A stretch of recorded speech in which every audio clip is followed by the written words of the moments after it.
అహంకారము పోవాలి అనుకున్న వాడికి ఏకైక మార్గము లోకంలో మహాపురుషులతో కలిసి ఉండడమే.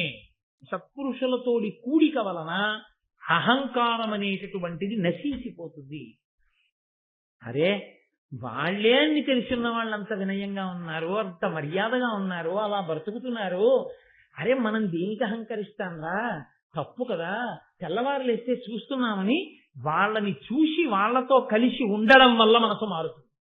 అదే విరుగుడు. అదే ఎంత కఠినమైన మనస్సునైనా, ఎంత అహంకారమైన మనస్సునైనా మార్చగలదు అని చిట్ట చివర మనకి ఈ యయాతి ఉపాఖ్యానం చేత మనకి తెలియచేస్తూ, చూడండి ధర్మం అని ఒక మాట ఉంది కదా, అహంకారం పట్టుకుని ఉండిపోయిన దేవయాని చివరికి ఏం కోల్పోయిందంటే, ఇంతటి మహారాజుకు భార్య రాజవంశానికి తల్లి కాలేకపోయింది. జనమేజయుడు ప్రశ్న చేస్తే వైశంపాయనుడు మహాభారతాన్ని వివరణ చేస్తున్నాడు. ఆ మహాభారతాన్ని వివరణ చేసేటటువంటి క్రమంలో వేదవ్యాస భగవానుని యొక్క ఆవిర్భావం గురించి నిన్నటి రోజు తెలియచేసి ఉన్నాడు. ఆ తరువాత రాక్షసాంశలలో జన్మించినటువంటి వీరులు, అలాగే దేవతల అంశలలో జన్మించినటువంటి వీరులు, వారిద్దరి గురించి చెప్పి కురుక్షేత్ర యుద్ధం ఎందుకు జరిగిందో, మాట వినకపోవడము అనేటటువంటిది ఎంత దూరం పెడుతుందో, ఆ వినకపోవడం అన్నది కూర్చున్నవాడి యొక్క స్థానాన్ని బట్టి వాడితో పాటు ఎంతమందిని తీసుకెళ్ళిపోతుందో మనకి ఆ మహాభారతంలో మహానుభావుడు వైశంపాయనుడు సంక్షేపంగా వివరించి ఉన్నాడు. అదే తరువాతి కాలంలో కురుక్షేత్ర యుద్ధంలో స్పష్టంగా అర్థం అవుతుంది. మాట వినకపోవడం ఒక దోషం అయితే, మనిషికి సహజంగా అహంకారం ఉండడం ఒక దోషం.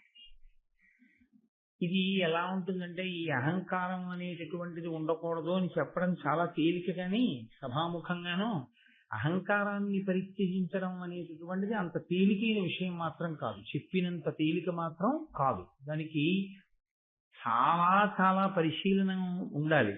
మీరు ప్రయత్నపూర్వకంగా ఏదో కొన్ని చోట్ల జ్ఞాపకం పెట్టుకుని అయ్యో నేను ఇలా అహంకరించకూడదు అని అంటున్నా, మీరు ఒక గొప్ప కార్యానికి కారకులు అనుకోండి. అయ్యా ఎంత గొప్ప పని చేసావయ్యా అన్నారనుకోండి, కార్యం అంతా అయిపోయాక అసలు దాని గురించి ప్రతిస్పందన మనసు పొందకూడదు. అంటే అవును నేనే కదా చేశాను అన్న పొంగు రాకూడదు. ఎవడో విమర్శ చేశాడు, మీరు ఎంత మంచి పని చేయండి ఎవడో ఒకడు ఏదో ఒక విమర్శ చేస్తుంటాడు. అది కువిమర్శ, సరి అయిన విమర్శ అని మీరు ఆలోచించడం, అది కువిమర్శ అని మీకు అనిపించింది అనుకోండి, దానికి పెద్ద ప్రాధాన్యత ఇవ్వకుండా ఉండడం. అది సహేతుకమైన విమర్శ అనుకోండి, దాన్ని స్వీకరించడం. అంతవరకు ఉంటే మనని మనం దిద్దుకోవడం అవుతుంది. లేకపోతే ప్రతి చిన్న మాటకి కుంగిపోవడం అనేటటువంటి లక్షణం వచ్చింది అనుకోండి, వాడి జీవితం మృత్పిండం అయిపోతుంది. అంటే కింద పడినటువంటి మట్టి ముద్దలా అయిపోతాడు, ఇక పైకి లేవలేడు. ఈ అహంకారము అనేటటువంటిది చాలా విచిత్రంగా ఉంటుంది. ఇది మనిషి పొంది ఉండడానికి ఇదిగో ఇదొకటి కారణము అని మీరు చెప్పడం కుదరదు. అహంకరించడానికి కారణాన్ని కొత్తగా ఎక్కడి నుంచో తెచ్చుకోవలసిన అవసరం ఏమి ఉండదు. ఏదో ఒకటి వెతుక్కుని ఇదిగో దీనికి నేను అహంకరించచ్చు అనుకుని అహంకరిస్తూ ఉంటాడంతే. ఒకడికి నేను పొడుగ్గా ఉన్నానన్న అహంకారం, ఒకడు పొట్టిగా ఉన్నానన్న అహంకారం, ఒకడికి నల్లగా ఉన్నానన్న అహంకారం, ఒకడికి తెల్లగా ఉన్నానన్న అహంకారం, ఒకడికి చదువుకున్నానన్న అహంకారం, నాకు ఈ చదువు రాలేదని ఒకటి అహంకారం, ఒకడికి డబ్బు ఉందని అహంకారం, ఒకడికి నాకు లేదని అహంకారం.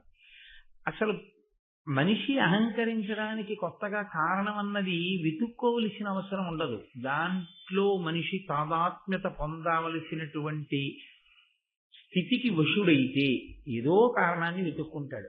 చిత్రం ఏంటంటే అన్నిటికన్నా ఆశ్చర్యకరంగా ఉంటుంది.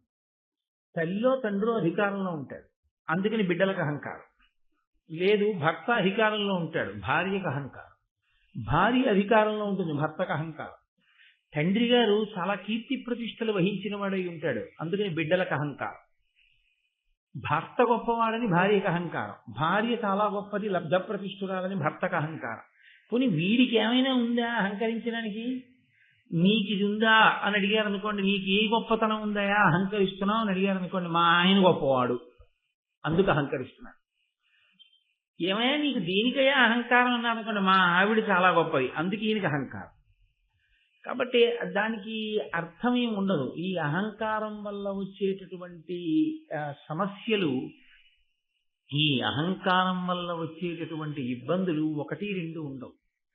అది యథార్థమైనటువంటి వృత్తాంతాన్ని వ్యాసుడు మనకి భరతవంశ క్రమంలో అందచేశారు. దాన్ని నన్నయ్య గారు ఋషితుల్యుడు కనుక ఆంధ్రీకరించి కొన్ని అద్భుతమైనటువంటి అమృతభాండ సమానమైనటువంటి విషయాల్ని మనకు అందించారు.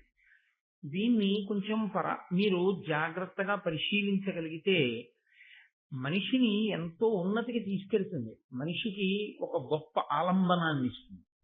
అంత తొందరగా ప్రతిదానికి అహంకరించకుండా వినయంతో నిలబడగలిగినటువంటి స్థితిని అందచేస్తుంది. అది చాలా గొప్పగా ఉంటుంది. చంద్రశేఖర పరమాచార్య స్వామి వారు కంచికామకోటి పీఠాధిపత్యం వహించారు. ఆయనకి నడిచే దేవుడు అని పేరు. అంతటి వైభవాన్ని, ప్రపంచవ్యాప్తమైనటువంటి కీర్తి ప్రతిష్టల్ని పొందారాయన.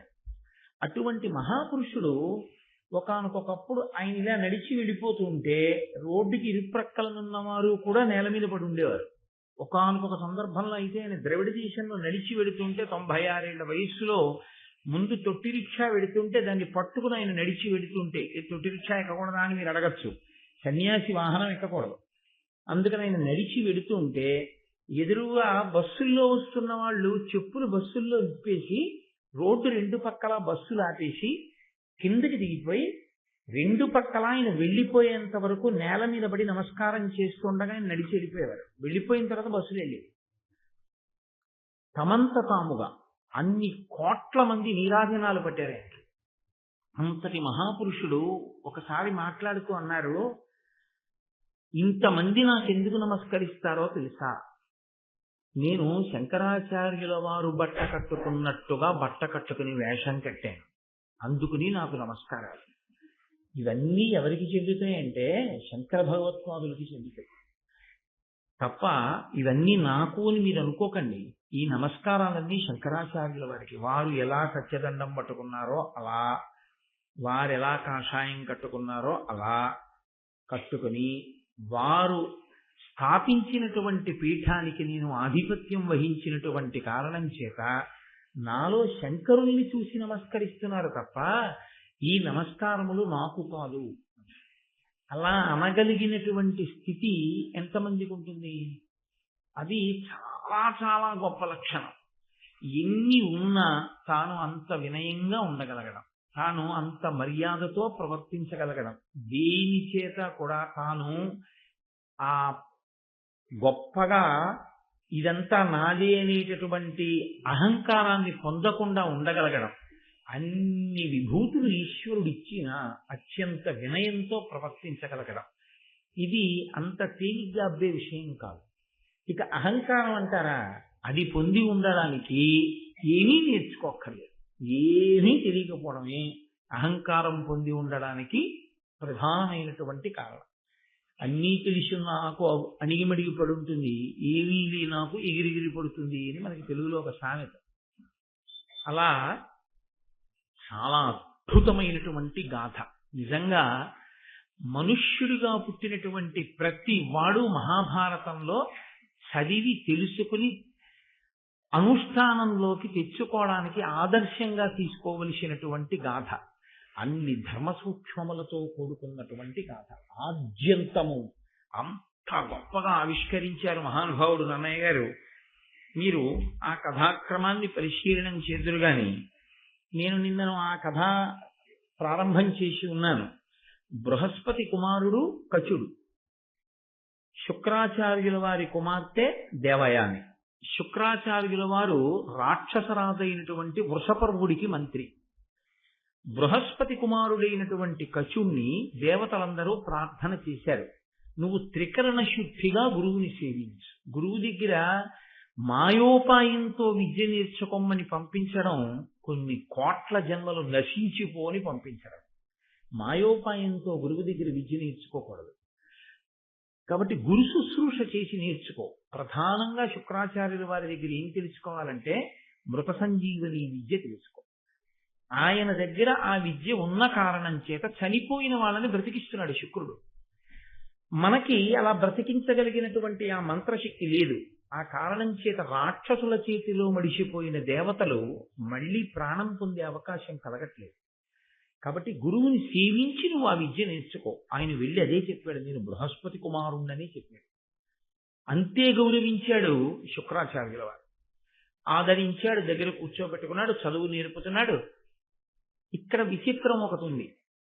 ఇంత చదువుకున్నవాడైనా, ఇంత తపోనిష్టాగరిష్ఠుడైనా, అటువంటి మృత సంజీవిని విద్యని వశం చేసుకున్నవాడైనా, ఇంత ప్రతిష్ట పొందినవాడైనా, దేవగురువు బృహస్పతి ఎటువంటి వాడో తాను అటువంటి వాడైనా, శుక్రాచార్యుల వారికి అధిగమించలేని బలహీనత ఒకటి ఉంది.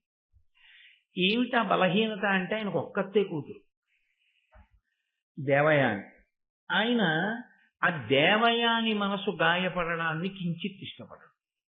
దేవయాని ప్రీతి చెందితే శుక్రాచార్యుల వారు చాలా రెట్లు ప్రీతి చెందుతారు. దేవయాని ప్రీతి పొందకపోతే శుక్రాచార్యుల వారు ప్రీతి పొందారు. కాబట్టి ఇప్పుడు శుక్రాచార్యుల వారి దగ్గర మృత సంజీవని పొందాలంటే దేవయాని ప్రీతి కూడా పొందాలి. అయితే ఇక్కడ ఒక ధర్మ సూక్ష్మాన్ని మీరు గమనించవలసి ఉంటుంది. అలాగే ప్రవర్తించాడు కచుడు. అలాగే ప్రవర్తించాడు అన్నప్పుడు కచుడు బ్రహ్మచారి, దేవయాని కన్య. ఆయన ఆమెని అంతగా సేవిస్తే, అంతగా దగ్గరైతే, వాళ్ళిద్దరి మధ్య ఏర్పడేటటువంటి ఆ అనురాగము, ఆ ఇద్దరి మధ్య ఏర్పడేటటువంటి ప్రేమ చివరికి ఏ స్థితిని పొందాలి అన్న విషయంలో ఎవరికి ఉండేటటువంటి నియమాల చేత వాళ్ళు సంస్కారాన్ని పొంది ఉంటారు. యువతలి వారు అవతల వారిని ఏ కారణం చేత అలా చూస్తున్నారు అన్నదాన్ని బట్టి దగ్గరగా ఉన్న హృదయములు పవిత్రంగా ఉంటాయి. అలా చూడడం చేత కాకుండా చూడడంలో దోషం ఏదైనా ఉంటే ఇవి వేరు పరిణామాలకి దారితీస్తాయి. అదే జరిగింది ఈ కథలో. అది ఎందుకు వచ్చిందో వివరణ చేస్తున్నారు మనకి నన్నయ్య గారు. కచుడు బాగా బృహస్పతిని, బాగా శుక్రాచార్యుల వారిని, దేవయానిని సేవించినటువంటి కారణం చేత చాలా ప్రీతి పొందుతున్నాడు శుక్రాచార్యుల వారు ప్రతిరోజు. ఈయన ప్రీతి ఎక్కువైపోతే ఏదో ఒక రోజున మృత సంజీవని విద్యని ఉపదేశం చేసేస్తాడు గురువుగారు. గురువుగారిని మీరు ఉపదేశం చెయ్యొద్దు అని అడ్డుపట్టగలిగిన వాడు ఉండడుగా, కాబట్టి ఇచ్చేస్తాడు ఆ విద్యని. కాబట్టి ఇవ్వకుండా చెయ్యాలి అంటే గురువు గారు లేకుండా చేస్తే వీళ్ళకే ప్రయోజనం ఉండదు. మళ్ళీ మృత సంజీవిని విద్య ఉండదు. ఆ విద్య గురువు గారితో ఉంది. కాబట్టి గురువు గారు వాళ్ళకి కావాలి. ఉండకూడని వాడెవరు? దేవతల నుంచి వచ్చిన వాడు కచుడు. కాబట్టి కచుడు లేకుండా చేద్దాం. కచుడు లేకుండా చేయాలంటే ఏం చేయాలి? కచుడిని చంపేయడమే. బ్రహ్మచర్యాశ్రమంలో ఉన్నటువంటి వాడికి కొన్ని విహితములు ఉంటాయి, కొన్ని కర్తవ్యములు ఉంటాయి. ఎప్పుడైనా ఆ గురుపత్ని పిలిచి నాయన భిక్షాన్నం తీసుకురా అందనుకోండి, వెళ్ళి భిక్షాన్నం తీసుకొస్తాడు. గురువు గారు పిలిచి సమిధలు పట్టుకురా అంటే సమిధలు పట్టుకొస్తాడు. వెళ్ళి కాసిన పువ్వులు, పళ్ళు, తేనె పట్టుకురా, వెళ్ళి పట్టుకొస్తాడు. లేదు ఏదో ఈ ధేనువులను, ఆవులను మేపు అంటే ఆవుల్ని తీసుకెళ్లి మేపుతూ ఉంటాడు. అలాగే కచుడు ఒక రోజున ఆవుల్ని తీసుకుని వెళ్ళాడు. వెళ్ళి ఆ ఆవుల్ని మేపుతున్నాడు. మీరు ఒక విషయాన్ని గమనించవలసి ఉంటుంది. ఈశ్వరుడు అన్నవాడు ఒకడు ఇప్పుడు ఉంటుంటాడు. నిన్ననే మీతో నేను మనవి చేశా, పరదేవత ఉంటుంది. కదలిక అన్నది మీరు ఎప్పుడు చెప్పినా అది పరదేవతానుగ్రహము అని మీరు గుర్తుపెట్టుకోవాలి. కదలికలన్నీ ఆగిపోయినటువంటి స్థితిలో అంతర్ముఖుడై సమాధి యందు శివుడితో రమిస్తూ తాను శివుడుగా నిలబడిపోయిన స్థితిలో శివుడు తప్ప మిగిలిన కదలికలు ఎప్పుడు ఉన్నా అదంతా పరదేవతానుగ్రహమే. ఆ పరదేవతానుగ్రహము లోపించిందో కదలిక ఇంకొకలా మారిపోతుంది. కదలిక ఇంకొకలా మారిన ఉత్తర క్షణంలో పతనం ప్రారంభమైంది. అమ్మవారి అనుగ్రహం లేదు, ఒక్క కదలిక పాడి చేస్తుంది ఆవిడ. ఏదో ఒక కదలిక తేడా వస్తుంది అంతే. అది జీవితాన్ని కాదు, కడుపున పుట్టిన బిడ్డల్ని కూడా పాడు చేస్తుంది. పరదేవత అనుగ్రహం ఉంది. మీ కదలికలో దోషం వస్తుంటే ఆవిడ దిద్దుతుంది. ఆవిడ దిద్దడానికైనా, అందుకే ఆవిడ పంచతన్మాత్రశాయక.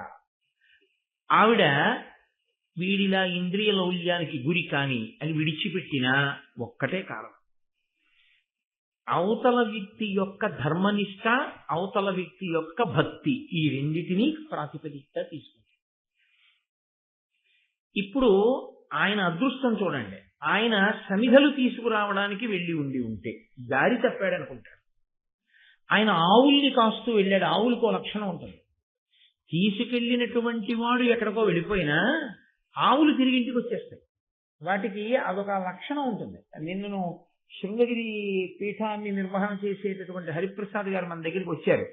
వారి ఇంట్లో ఎప్పుడు ఆవులు ఉంటాయి. వారి అన్ని వ్యాపార ప్రాంగణముల యందు ఆవులు ఉంటాయి. ఆయన తన ఇంట్లో ఉన్న ఆవుని ఏదో అది కొంచెం చూడుతో ఉంది కదా అని చెప్పి దానికి బాగా రక్షణగా ఉంటుంది అని దగ్గరగా ఒక 50 కిలోమీటర్ల దూరం అవతల ఎక్కడో ఇంకొక ఊళ్ళో తన ఫ్యాక్టరీ ప్రిమిసిస్ లోకి పంపించారు ఒక ఆవుని. చాలా జాగ్రత్తగా పంపించి ఆయన రాత్రి పడుకుని నిద్రపోయారు. తెల్లవారేటప్పటికదా అంబారావం చేస్తూ గేటు ముందు నించునుంది. ఆ 50 కిలోమీటర్ల దూరం అది ఎన్నడూ వెళ్ళి ఎరగదు. ఎన్ని మలుపులో ఉండి ఇంకొక ఊరు అది వచ్చేసింది అంతే. ఎలా వచ్చేసింది రాత్రికి రాత్రి అంటే ఆవులకి ఆ లక్షణం ఉంటుంది. అవి యజమాని దగ్గరికి వచ్చేస్తాయి. అవి అంత కష్టపడి వచ్చేస్తాయి. కాబట్టి కచుడు రాకపోవచ్చు, కానీ ఆవులు వస్తాయి ఇంటికి. కాబట్టి ఆ రోజున ధేనువుల్ని కాస్తూ అతను వెళ్ళడమే అతని అదృష్టం. కాబట్టి అతనికి ఏదో జరిగింది అని అనుమానించడానికి ఒక కారణం ఏర్పడింది. దేవయానిని కూడా తృప్తిపరిస్తే తప్ప, దేవయాని కూడా సంతోషిస్తే తప్ప, సంతోషించని మనసు కచుడికి ఉండడం, శుక్రుడికి ఉండడం కచుడికి అదృష్టమైంది. ఎందుకని? శుక్రుడు పట్టించుకోలేదు, కానీ దేవయాని పట్టించుకోలేదు. వీడు ఇంకా ఇంటికి ఎందుకు రాలేదని అడిగింది. అలా అడిగేవాళ్ళు లేరనుకోండి, ఆయన ఏమైపోను, కుక్కలు పీకేసిన పులులు తినేసిన అయినా బతికించగలడు శుక్రాచార్యుల వారు. కాబట్టి ఇప్పుడు ఆ రాక్షసులు ఏం చేశారంటే ఆయన్ని తీసుకెళ్లి ఓ చెట్టు కట్టేసి ఆయన్ని నరికి చంపేశారు. ఇప్పుడు ఆ కచుడు మరణించాడు. సాయంకాలం వరకు ఆవులు ఆ చుట్టుపక్కల మేత మేసాయి. వెనకాతల తోలుకెళ్లిన వాడు ఎవరున్నాడో అతను మరణించాడు, చెట్టు కట్టేశాడు. కాబట్టి ఇప్పుడు ఆ శవాన్ని పీక్కు తినడం కూడా చాలా తేలిక క్రూర మృగాలకి. ఆవులు తిరిగి వచ్చాయి. శుక్రాచార్యుల వారు పట్టించుకోలేదు. ఆయన సాయంకాలం తను చేయవలసిన హోమం ఏముందో అగ్నికార్యం అది చేసుకున్నాడు. చేసుకుని ఆయన ప్రశాంతంగా కూర్చున్నాడు. దేవయాని వచ్చింది. వచ్చి శుక్రాచార్యుల వారిని ప్రశ్న వేసింది. ఇది అద్భుతమైనటువంటి రచనా విధానం. ఇందులో ఎక్కడా కూడా ఇంకొక రకమైన మాటను అన్నయ్య గారు తిన్నగా వాడరు. అంటే మీరు అర్థం చేసుకుని ఉంటారు నన్ను. కానీ ఆమె హృదయము ఆయన యందు అనురక్తమయ్యున్నది అన్న విషయం మాత్రం ఆవిడ మాట్లాడుతున్న తీరు బట్టి స్పష్టం. కాబట్టి ఆవిడండి శుక్రాచార్య వారి దగ్గరికి వెళ్ళి,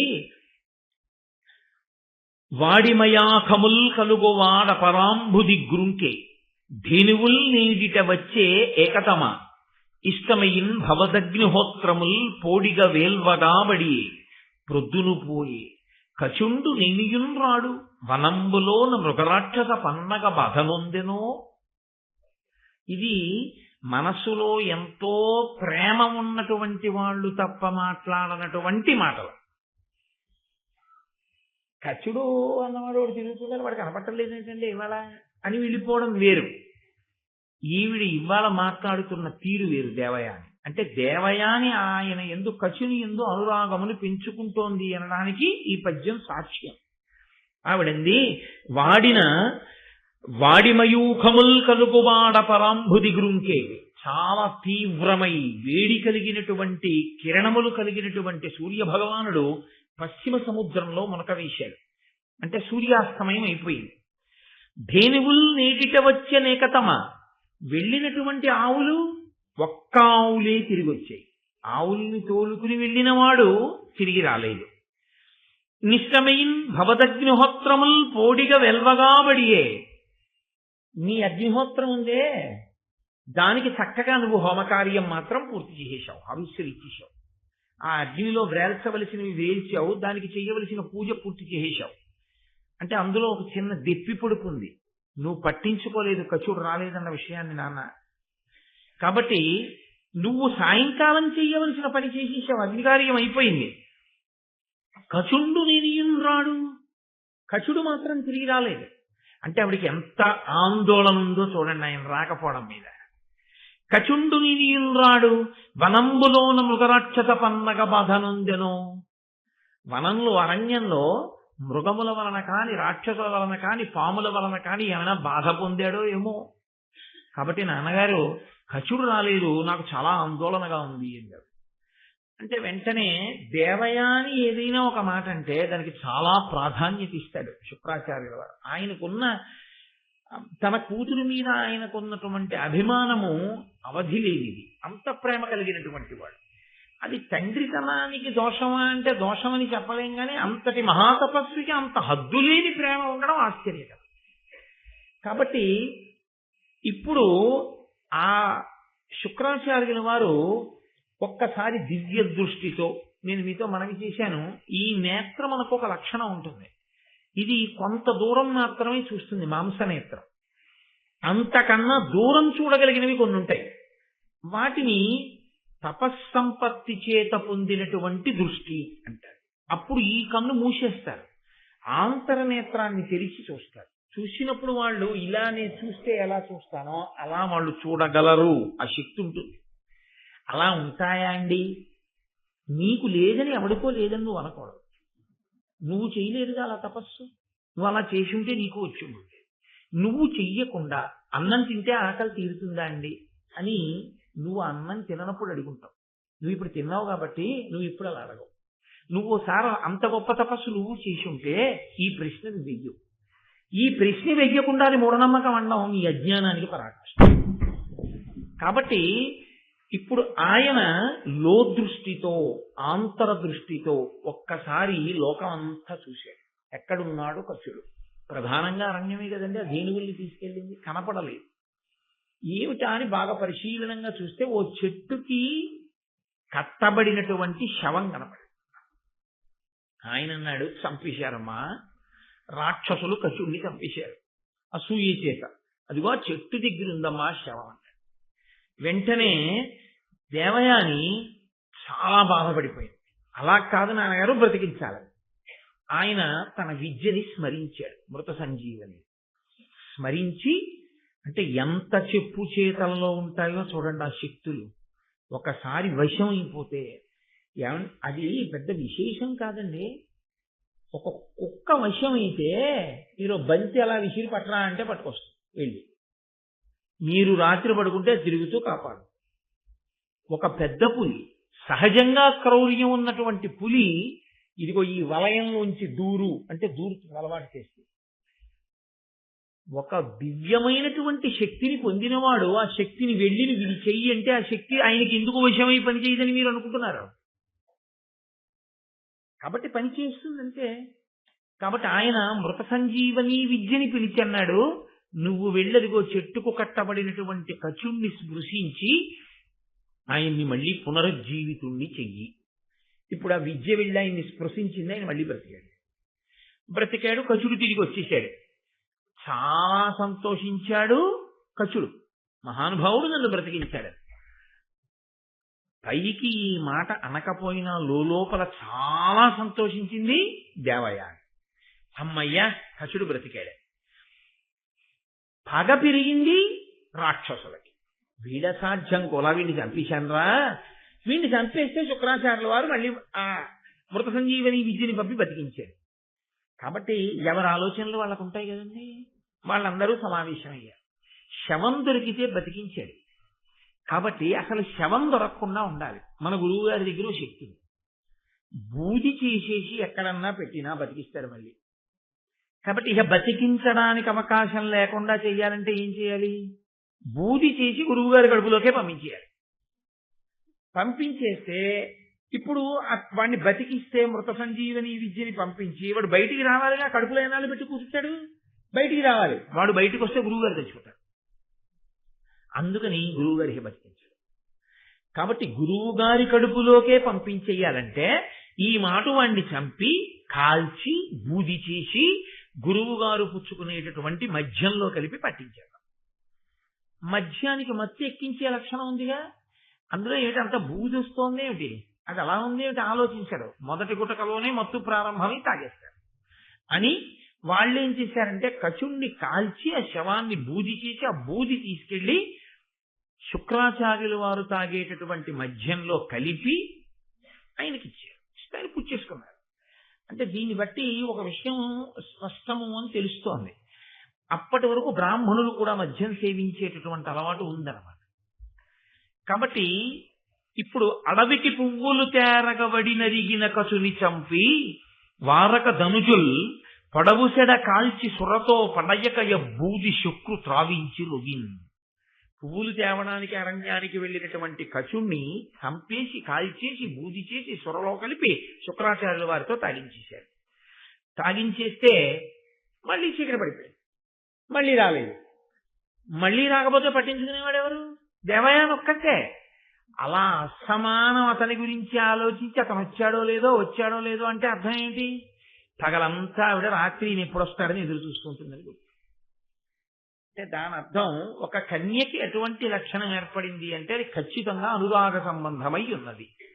కాబట్టి ఇప్పుడు ఆవిడ సాయంకాలం అయింది, అడిగితే ఆయన అన్నాడు చాలా తేలిక, అమ్మ ఏముంది పెద్ద విచిత్రం, రాక్షసులు మళ్ళీ చంపేసి ఉంటారు అని మళ్ళీ బతికించమంటుందేమో గొడవని చెప్పి ఆయన అన్నాడు ఉత్తమగతులు పొందుతాడులేమ్మా, ఆయన బ్రహ్మచర్యం ఆయన విధి ఆయన పాటించాడుగా, చంపిన వాళ్ళు పాడవుతారేమో కానీ ఆయనకి ఉత్తమగతులకి వెళ్ళిపోయి ఉంటాడులే, వెళ్ళు అన్నది. ఆవిడంది నేను అన్నం ముట్టను ఏమనుకుంటున్నావు, అన్నం కూడా తిన్నావు కచుడు లేకపోతే అంటే ఇంకా వేరే చెప్పాలా? ఈ రోజుల్లో వాడేటటువంటి భాష ఏది ఉందో అది కచుడికి దేవయానికి మధ్య దేవయాని వైపు నుంచి అంకురారోపణం జరుగుతోంది అన్న విషయాన్ని నేను చెప్పాలేమిటి కొత్తగా? సిద్ధాస్తులమే కాబట్టి మనం దాన్ని తెలుసుకోగలం. కాబట్టి ఇప్పుడు ఆయన ఏం పర్వాలేదమ్మా కచుడు సుగతిని పొంది ఉంటాడు అంటే ఆవిడంది అతిలోకోత్తరుడైన అంగిరిసు మనమడు ఆశ్రితుండు ఆ బృహస్పతికి పుత్రుడు నీకు శిష్యుడు స్వరూప బ్రహ్మచర్యాశ్రమ వ్రత సంపన్నుడు అకారణంబా ధనుజ వ్యాపాగితుండైన అచ్యుత ధర్మజ్ఞ మహాత్మా ఆ కసునికి శోకింపకెట్లుండేదాన్ని. ఇవిటయా చాలా తేలిగ్గా చెప్పించారు నాన్నగారు. లోపలికి వెళ్ళమ్మా ఉత్తమగతులు పొందుంటారంటారు ఏమిటి మీరు? ఆయన ఎవరనుకుంటున్నారు? మహానుభావుడైనటువంటి అంగిరిస మహర్షి యొక్క మనవడు, మిమ్మల్ని ఆశ్రయించి ఉన్నవాడు, తండ్రిని ఆశ్రయించినట్టు గురువు గారిని ఆశ్రయించి ఉన్నాడు అతను. కాబట్టి మీరు రక్షకులు ఇప్పుడు ఆయనకి. పైగా దేవగురువు అయినటువంటి బృహస్పతి కుమారుడు, ఏమి సామాన్యుడు కాడు, మీకు శిష్యుడు. నాన్నగారండి మీకు శిష్యుడైన స్వరూపమైనటువంటి బ్రహ్మచర్యాశ్రమము యొక్క వ్రతమునందు సంపన్నమైన స్థితిని పొందినవాడు, అంత బాగా బ్రహ్మచర్యాశ్రమాన్ని అనుష్ఠిస్తున్నవాడు. అటువంటి వాణ్ణి కారణం లేకుండా ఈ రాక్షసులు ఆయన మీద క్రోధాన్ని పెట్టుకుని ఆయన్ని చంపేశారు. అటువంటి కచుడు గురించి శోకించద్దంటారేంటి? ఇన్ని కారణాలు ఉన్నాయి, అటువంటి మహాత్ముడు చచ్చిపోతే అనకపోవడానికి నేను ఏడుస్తున్నాను. ఏడిస్తే ఏడంటారేమో నేను అన్నం తిన్నాను ఆ కచుడు లేకపోతే. అప్పటికీ ఆమెకి అనురాగం ఉన్నది అన్న విషయం శుక్రాచార్యుల వారికి ఎందుకు అర్థం కాలేదండి అని మీరు నన్ను ప్రశ్న. అలా ఆమె అనురక్తి అవుతుంది అని శుక్రాచార్యుల వారు వేరొక కారణానికి ఊహించలేదు. ఏ కారణమో నేను మీకు ఎదర చూపిస్తాను. కాబట్టి ఆమె అంత హఠం చేస్తే ఆయన అన్నారు, అదేమిటమ్మా అన్నం కూడా తిన్నంటున్నావు, అంతే కచుడు బ్రతకవలసిందే. అయితే సరే ఎక్కడున్నా బ్రతికిస్తాను, చేతిలో విద్య ఉందిగా. ఆయన మళ్ళీ అంతర్ముఖుడై చూశాడు, ఎక్కడా కనపడలేదు. ఆఖరికి తన కడుపులోనే కనపడ్డాడు బూజయ్యి. అమ్మాయి రాక్షసులు నాతో తాగించేశారు, బూది కలిపేసి లోపలికి వెళ్ళిపోయాడు. భూసురులాదిగ గల జనులీసుర సేవించిరీని ఇది మొదలగ పాపాసక్తి పతితులగుదురు చేసిటి మర్యాద దీని చేకొనుడు జనుల్. సురాపానం అనేటటువంటిది ఇప్పటి వరకు బ్రాహ్మణులు కూడా చేశారు, కానీ ఇప్పుడు నేను కట్టడి చేస్తున్నాను. ఎంత తపస్సున్నవాడైనా, ఎంత జ్ఞానమున్నవాడైనా, ఎంత భక్తి ఉన్నవాడైనా సురాపానము చేస్తే వెంటనే వాడికి విస్మృతి కలుగుతుంది. వాడు ఏం చేస్తున్నాడో తెలియదు, పాపపు పని చేస్తాడు. నేను సురాపానం చేయడం వల్ల అందులో కచుని యొక్క బూది ఉంది అని తెలుసుకోకుండా తాగేశాను. కాబట్టి నేను ఇవాళ నుంచి లోకానికి ఒక వాక్కు విడిచిపెడుతున్నాను. బ్రాహ్మణునితో సహా మనుష్య పుటక పుట్టిన వాడెవ్వరూ సురాపానము చెయ్యరాదు. అలా సురాపానం చేస్తే ఘోరాతి ఘోరమైన స్థితిని వాడు పొందుగాక. కాబట్టి ఆనాటి నుంచి ఇక సురాపానం అనేటటువంటిది పూర్తిగా నిషిద్ధం శాస్త్రంలో. కాబట్టి శాస్త్రమునందు అనురక్తి ఉన్నవాడైతే ఆ ఒక్క మాట చాలు, దాని జోలికి వెళ్ళకూడదు. కాబట్టి ఇప్పుడు ఈ లోపలే ఉన్నటువంటి వాడిని బ్రతికించాలి కూతురు కోసం. కాబట్టి ఆయన మళ్ళీ ఆ మంత్రం చదివాడు. లోపల ఆ కచుడు ఊపిరి పోసుకుని మళ్ళీ సహజ స్థితిని పొందాడు. గురువుగారు, మీరు నన్ను దయతో బతికించారు, కానీ నేను బయటికి రావడం ఎలా? నువ్వు బయటికి వస్తే నేను చచ్చిపోతాను. కాబట్టి శుక్రాచార్యుల వారు అన్నారు, నువ్వు వాడు ఆ కడుపులో ఉండగానే నేను నీకు మృత సంజీవని విద్యని ఉపదేశం చేసేస్తాను. నువ్వు మృత సంజీవని విద్యని పొంది నువ్వు బయటికి రా, నేను మరణిస్తాను. నువ్వు మృత సంజీవని విద్యతో నన్ను బ్రతికించు. ఇక్కడ మీరు ఒక్క విషయాన్ని గమనించండి. కచుని మనస్సులో అన్యమైన ఆలోచన ఏదైనా ఉంటే మృత సంజీవని విద్య ఉపదేశం పుచ్చేసుకుని గురువుగారి కడుపులోంచి బయటకు వచ్చి తన దారిని తాను వెళ్ళిపోతే కచుడికి తప్ప మృత సంజీవని విద్య తెలుసున్నవాడు రాక్షసులకి లేడి. 2, అమ్మా, నేను చనిపోయిన తరువాత వీడు పైకొచ్చి నాకు మళ్ళీ మృత సంజీవని విద్యతో బతికిస్తాడో బతికించడో అనుమానం. అందుకని నేను ఎలా ఉపదేశం చేస్తానమ్మా అని శుక్రాచార్యుల వారు అడగచ్చు. శిష్యుడి మీద నమ్మకం అంటే గురువు గారికి ఉండే నమ్మకం అటువంటిది. ఆ మాట కనీసం మనసులో సంకల్పంగా కూడా శుక్రాచార్యుల వారికి రాలేదు. త్రికరణ శుద్ధి కలిగినటువంటి శిష్యుడంటే గురువు గారిని అలా మోసం చేద్దామన్న ఆలోచన శిష్యుడికి రాలేదు. కాబట్టి ఇప్పుడు గురువులో కానీ శిష్యుడిలో కానీ దోషం ఏమైనా ఉందా? వాళ్ళిద్దరి మధ్య ఉన్నటువంటి అభిమానం, వాళ్ళిద్దరి మధ్య ఉన్న సంబంధం కేవలం గురు శిష్య సంబంధం తప్ప వాళ్ళిద్దరికీ ఇంకొక ఆలోచన లేదు. ఇంకొక ఆలోచన లేదు కాబట్టే ఎప్పుడూ శుక్రాచార్యులు వారు ఏమనుకునేవాడంటే, ఈయన ఈ కచుడు నాకు శిష్యుడు కనుక అతను నాకు కొడుకుతో సమానం. నాకు కొడుకుతో సమానం కనుక దేవయాని నాకు కూతురు కనుక వాళ్ళిద్దరూ అన్నా చెల్లెళ్ళు అవుతారు. ఒక చెల్లెలుగా అన్నగారి కోసం బెంగబెట్టుకుంటోందనుకున్నాడు తప్ప ఆమె ధర్మాన్ని తప్పి అనురక్తి అవుతోందని శుక్రాచార్యులు వారు ఊహించలేకపోయాడు. అందుకని ఆయనకి అందలేదు ఆ విషయం. ఆయన లోపలంత ధర్మం పట్టుకున్నాడు. కచుడు దేవయాని తన యందు అనురక్తి అవుతోంది అని ఆయన తెలుసుకోలేకపోయాడు. ఎందుకని అంటే ఈయన్ని నేను ఎంత సేవిస్తున్నానో ఆమెనంత సేవిస్తున్నాను. ధార్మిక కోణంలో చూసినప్పుడు గురుపుత్రిక కనుక ఆమె నాకు చెల్లెలవుతుంది. కాబట్టి ఒక అన్నగారి మీద ఎంత ప్రేమ పెంచుకుంటుందో నా మీద అంత ప్రేమ పెంచుకుంటుంది. లోకంలో చూడండి, ఒక్కొక్క చోట తోడ పుట్టినటువంటి అన్నదమ్ముల మీద ఎంత ప్రేమ ఉంటుందో, ఆ కుటుంబంతో సాన్నిహిత్యం పొంది అన్నయ్య అన్నయ్య అని పిలిపించుకున్న వాళ్ళ మీద అంత ప్రేమ ఉంటుంది ఒక్కొక్కసారి. అందుకని నా మీద అంత ప్రేమ పొందిందనుకున్నాడు కచుడు. కాబట్టి ఇప్పుడు కచుని యందు దోషం లేదు, శుక్రుని యందు దోషం లేదు. వాళ్ళిద్దరూ ధర్మానికి కట్టుబడ్డారు. దోషం అంటూ ఉంటే ఎవరి యందు ప్రవేశించింది? ధర్మం తప్పి అనురక్త అవ్వడం అనేటటువంటి దోషం ఒక్క దేవయాని ఎందే పుట్టి. ఇప్పుడు ధర్మ వైక్లభ్యం అంటూ ఏదైనా జరిగితే అది దేవయాని వల్లే జరిగింది. ఇది ఒకరు చెప్తే వినే గుణం అయితే బాగుండుండేది. దేవయాని పాత్రలో యథార్థముగా తనంత తానుగా అహంకరించడానికి దేవయానికి అంత గొప్ప లక్షణాలు ఏం లేవు. అంత గొప్పగా చెప్పేసినట్టుగా నన్నయ్య గారు ఏం చెప్పలేదు ఎక్కడ.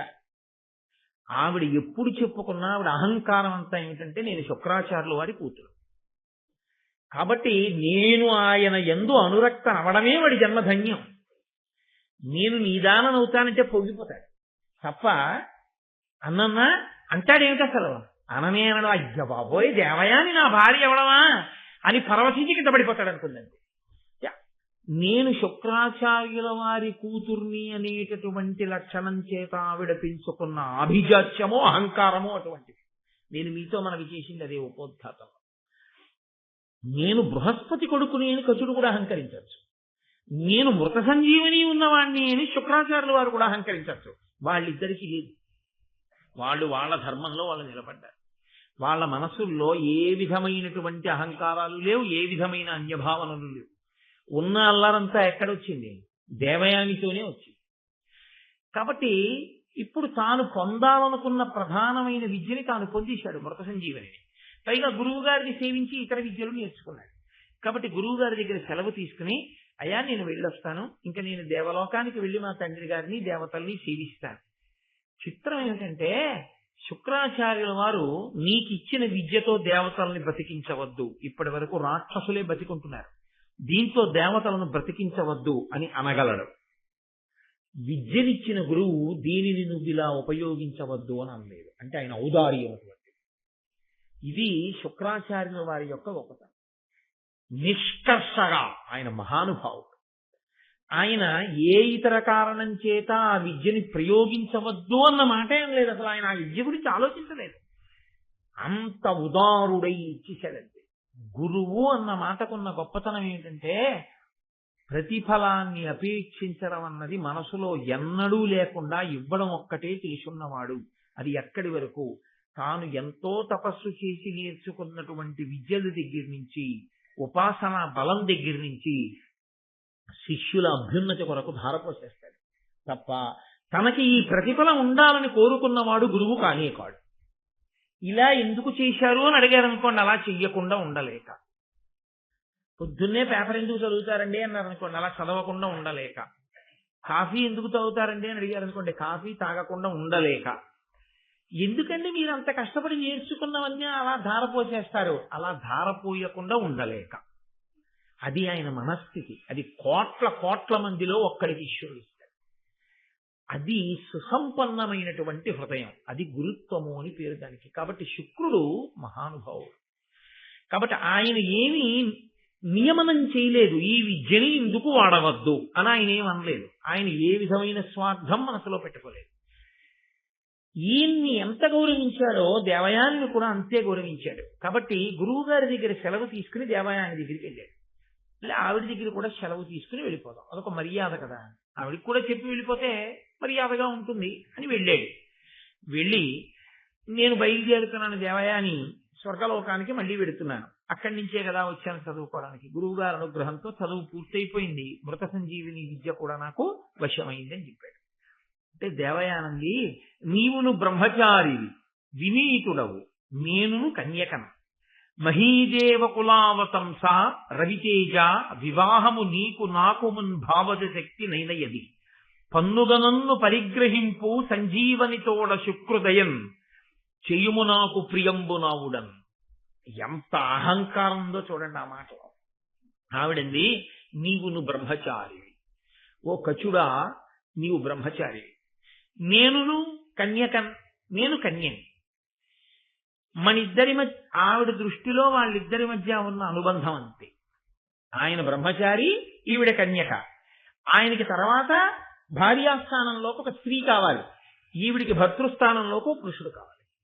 కాబట్టి నీకు ఒక అవసరం ఉంది, నాకు ఒక అవసరం ఉంది, ఇది గుర్తు చేస్తాం. కాబట్టి మహీదేవ కులావతంస రవితేజ, సూర్యుడంత తేజస్సు కలవాడా, మహానుభావుడా, భూమి యందు పుట్టినటువంటి గొప్ప దేవతాశ్రేష్ఠుడా, అటువంటి వాడివి, వివాహము నీకు నాకు మున్ భావజ శక్తినైనయది. ఎంత పెద్ద మాట విశేషంగా చూడండి. ఇప్పుడు కొత్తగా నన్ను పెళ్లి చేసుకోని నేను నిన్ను అడగట్లేదు. ఎంత అహంకారం! నీకు నాకు పెళ్లి ఎప్పుడూ అయిపోయింది. ఎప్పుడైపోయింది అంటే భావజ శక్తి, అది మనోజ అని కదా, మన్మధుడికి ఉన్న పేర్లలో మనోజుడు, మనస్సు నుండి పుట్టినవాడు అని ఒక పేరు. కాబట్టి నీకు నాకు పెళ్లి మన్మధుని యొక్క ప్రకోపం చేత ఎప్పుడో అయిపోయింది. అంటే నేను నిన్ను అలా చూశాను, నువ్వు నన్ను అలా చూశావని నిర్ధారించేస్తాను. ఆయన అలా చూశాడో లేదో ఆవిడకి అనవసరం. ఈవిడ చూసింది, ఆయన అలా చూశాడు అనుకుంటాడు.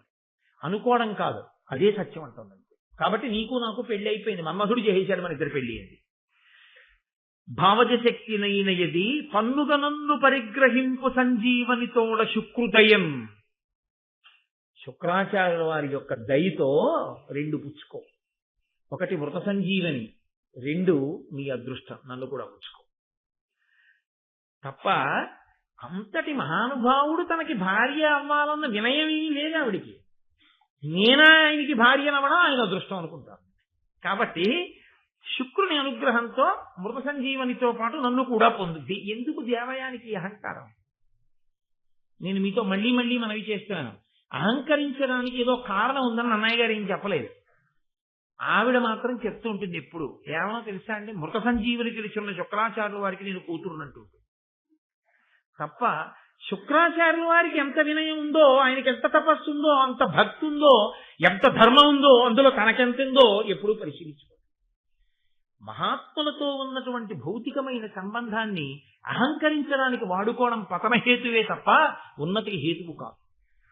కాబట్టి ఇప్పుడు ఆవిడంది, పన్నుగనన్ను పరిగ్రహింపు సంజీవనితోడ శుక్రుతయం చేయుమ నాకు ప్రియంబు నవుడం. నాకు ప్రియం చేయవయా, నేను కోరుకున్న కోరిక తీర్చు అంటే. ఆయన అన్నాడు కచుడు, భావజ శక్తి అయినది అని నువ్వు అంటున్నావు, నాకు అసలు అటువంటి మన్మథ వికారం లేదు. మన్మథ వికారము లేకపోవడానికి కారణమేమి? ఆమె కన్య కాదా, ఈయన బ్రహ్మచారి కాదా? కన్యా బ్రహ్మచారే. కానీ ఇక్కడ మీరు ఒక పెద్ద ధర్మ సూక్ష్మాన్ని జాగ్రత్తగా పరిశీలనం చేయవలసి ఉంటుంది. మనసుకి మన్మథ ప్రచోదనం అనేటటువంటి లక్షణము ఉంటుంది, అది సహజం. కానీ దానికి విరుగుడు కూడా ఉంది లోకంలో. అమ్మా అని మీరు పిలిచారనుకోండి, అమ్మా అని పిలిచినప్పుడు మీ కన్నుల ఎదుట ఉన్నటువంటి స్త్రీలో మీకు కామాక్షి కనపడింది అనుకోండి. కంచిలో దేవాలయంలో కూర్చున్న నా తల్లి ఉందే, ఆమెయే ఇదిగో ఈ రూపంతో నా ఎదురుగుండా ఉంది అని నేను భావన చేసి అమ్మా అని మాట్లాడాను అనుకోండి. అమ్మా అని నేను అలా భావన చేసి మాట్లాడిన ఉత్తర క్షణంలో పొంగుతున్న పాల మీద నీళ్లు, అంతకన్నా ఇంక నేను దాన్ని వివరణ చేయగలను. అది ఒక పవిత్రమైనటువంటి ఆలోచన సరళి చేత మనసు తప్పుడు మార్గాన్ని పట్టకుండా నియంత్రించుకోగలిగినటువంటి స్థితిని పొందుతుంది. మన్మధుని యొక్క బాణము, ఆ తాపము కచుని ఎందుకు కలగలేదు? ఆయనకి ధర్మాన్ని పట్టుకున్నాడు. మా గురువు గారు అమ్మాయి కాబట్టి నాకేమవుతుంది? చెల్లెలు అవుతుంది. నా చెల్లెలు అన్న భావన కలిగిన నాడు ఇంకా ఆయన బ్రహ్మచారి అయితే మాత్రం ఆయనకి మన్మథ తాపం ఎందుకు కలుగుతుంది? ఇక కలిగే అవకాశం లేదు.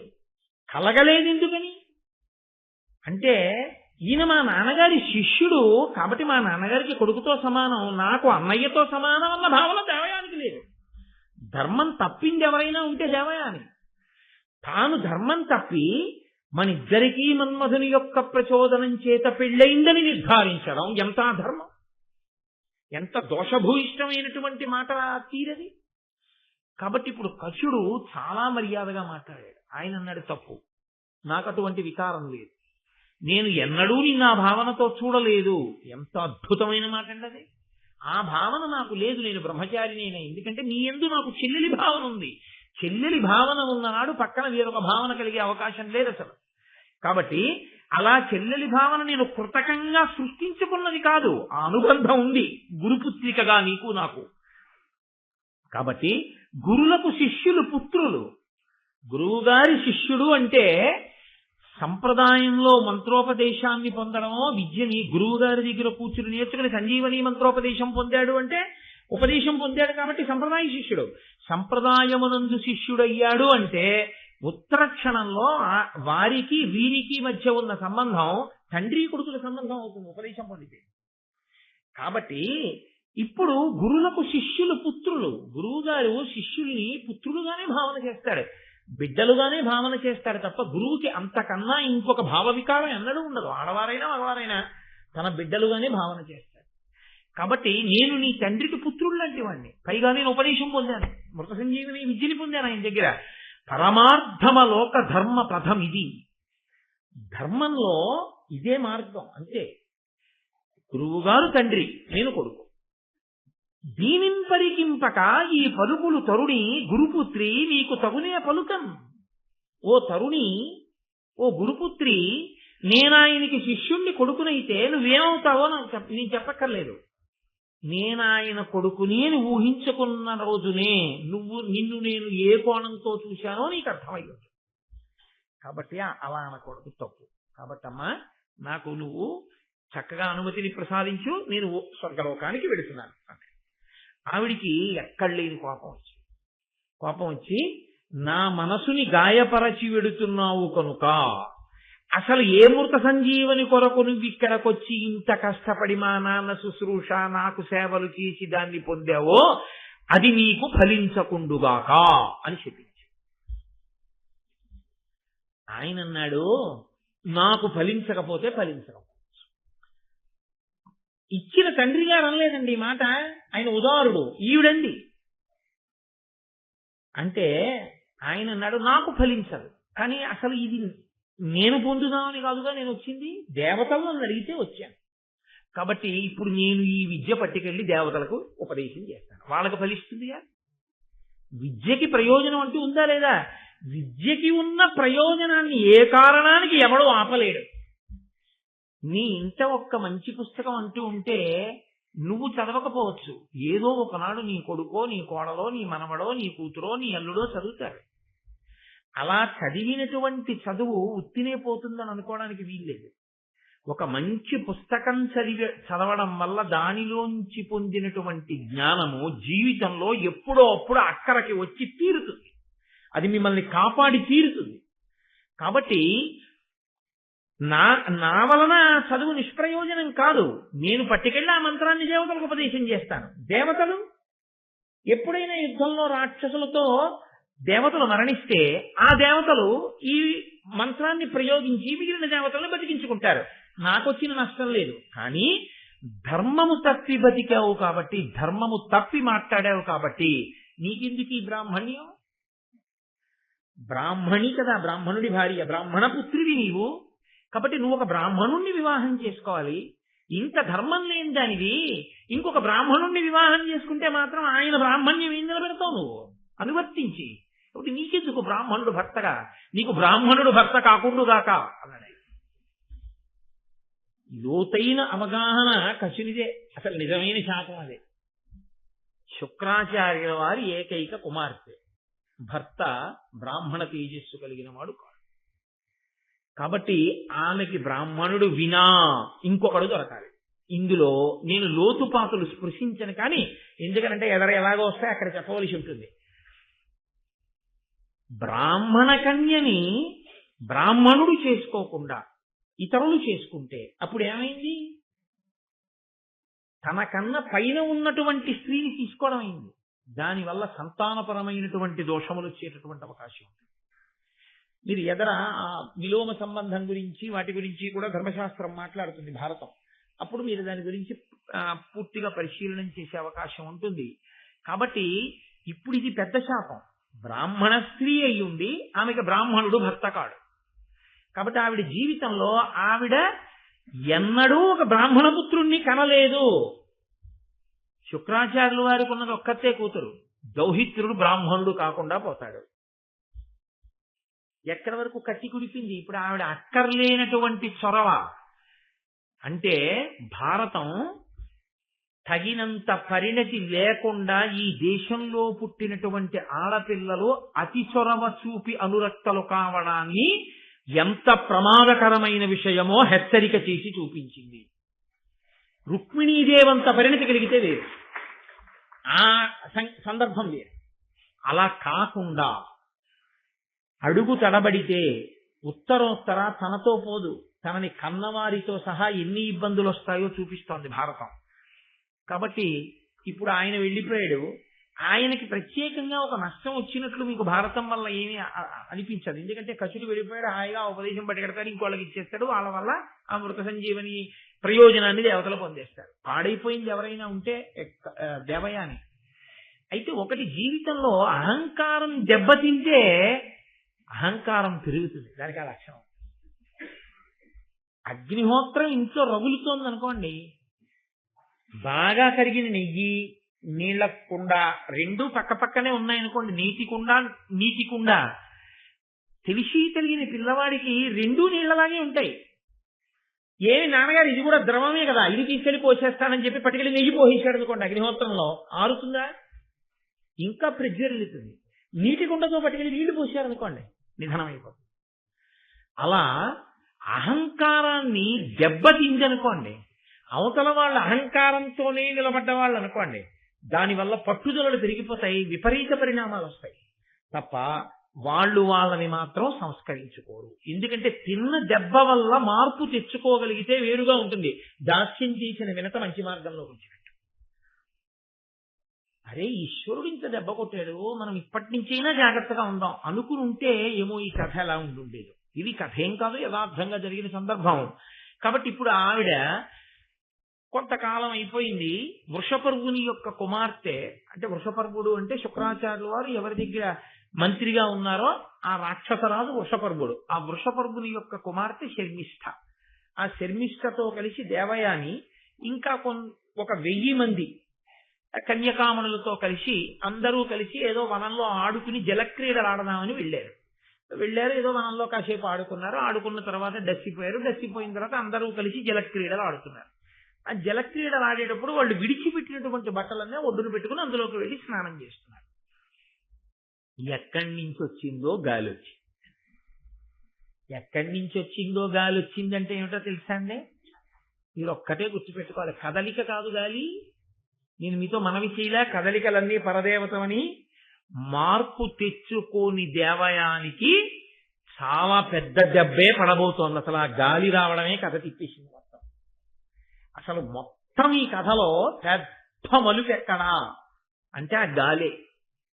ఆ పెద్ద గాలి రావడంలో ఒడ్డున పెట్టిన బట్టలన్నీ కలిసిపోయి, ఈ స్నానం చేసి పైకి వచ్చినటువంటి వాళ్ళు గబగబా తీసి ఆ బట్టలన్నీ ఏదో అందరూ ఈడు పిల్లలు ఆ బట్టలు కట్టేసుకుంటే దేవయానికి సంబంధించిన బట్టల్ని ఏదో మాట్లాడుకుంటూ కట్టుకోవడంలో పొరపాటున శర్మిష్ఠ కట్టేసుకుంది.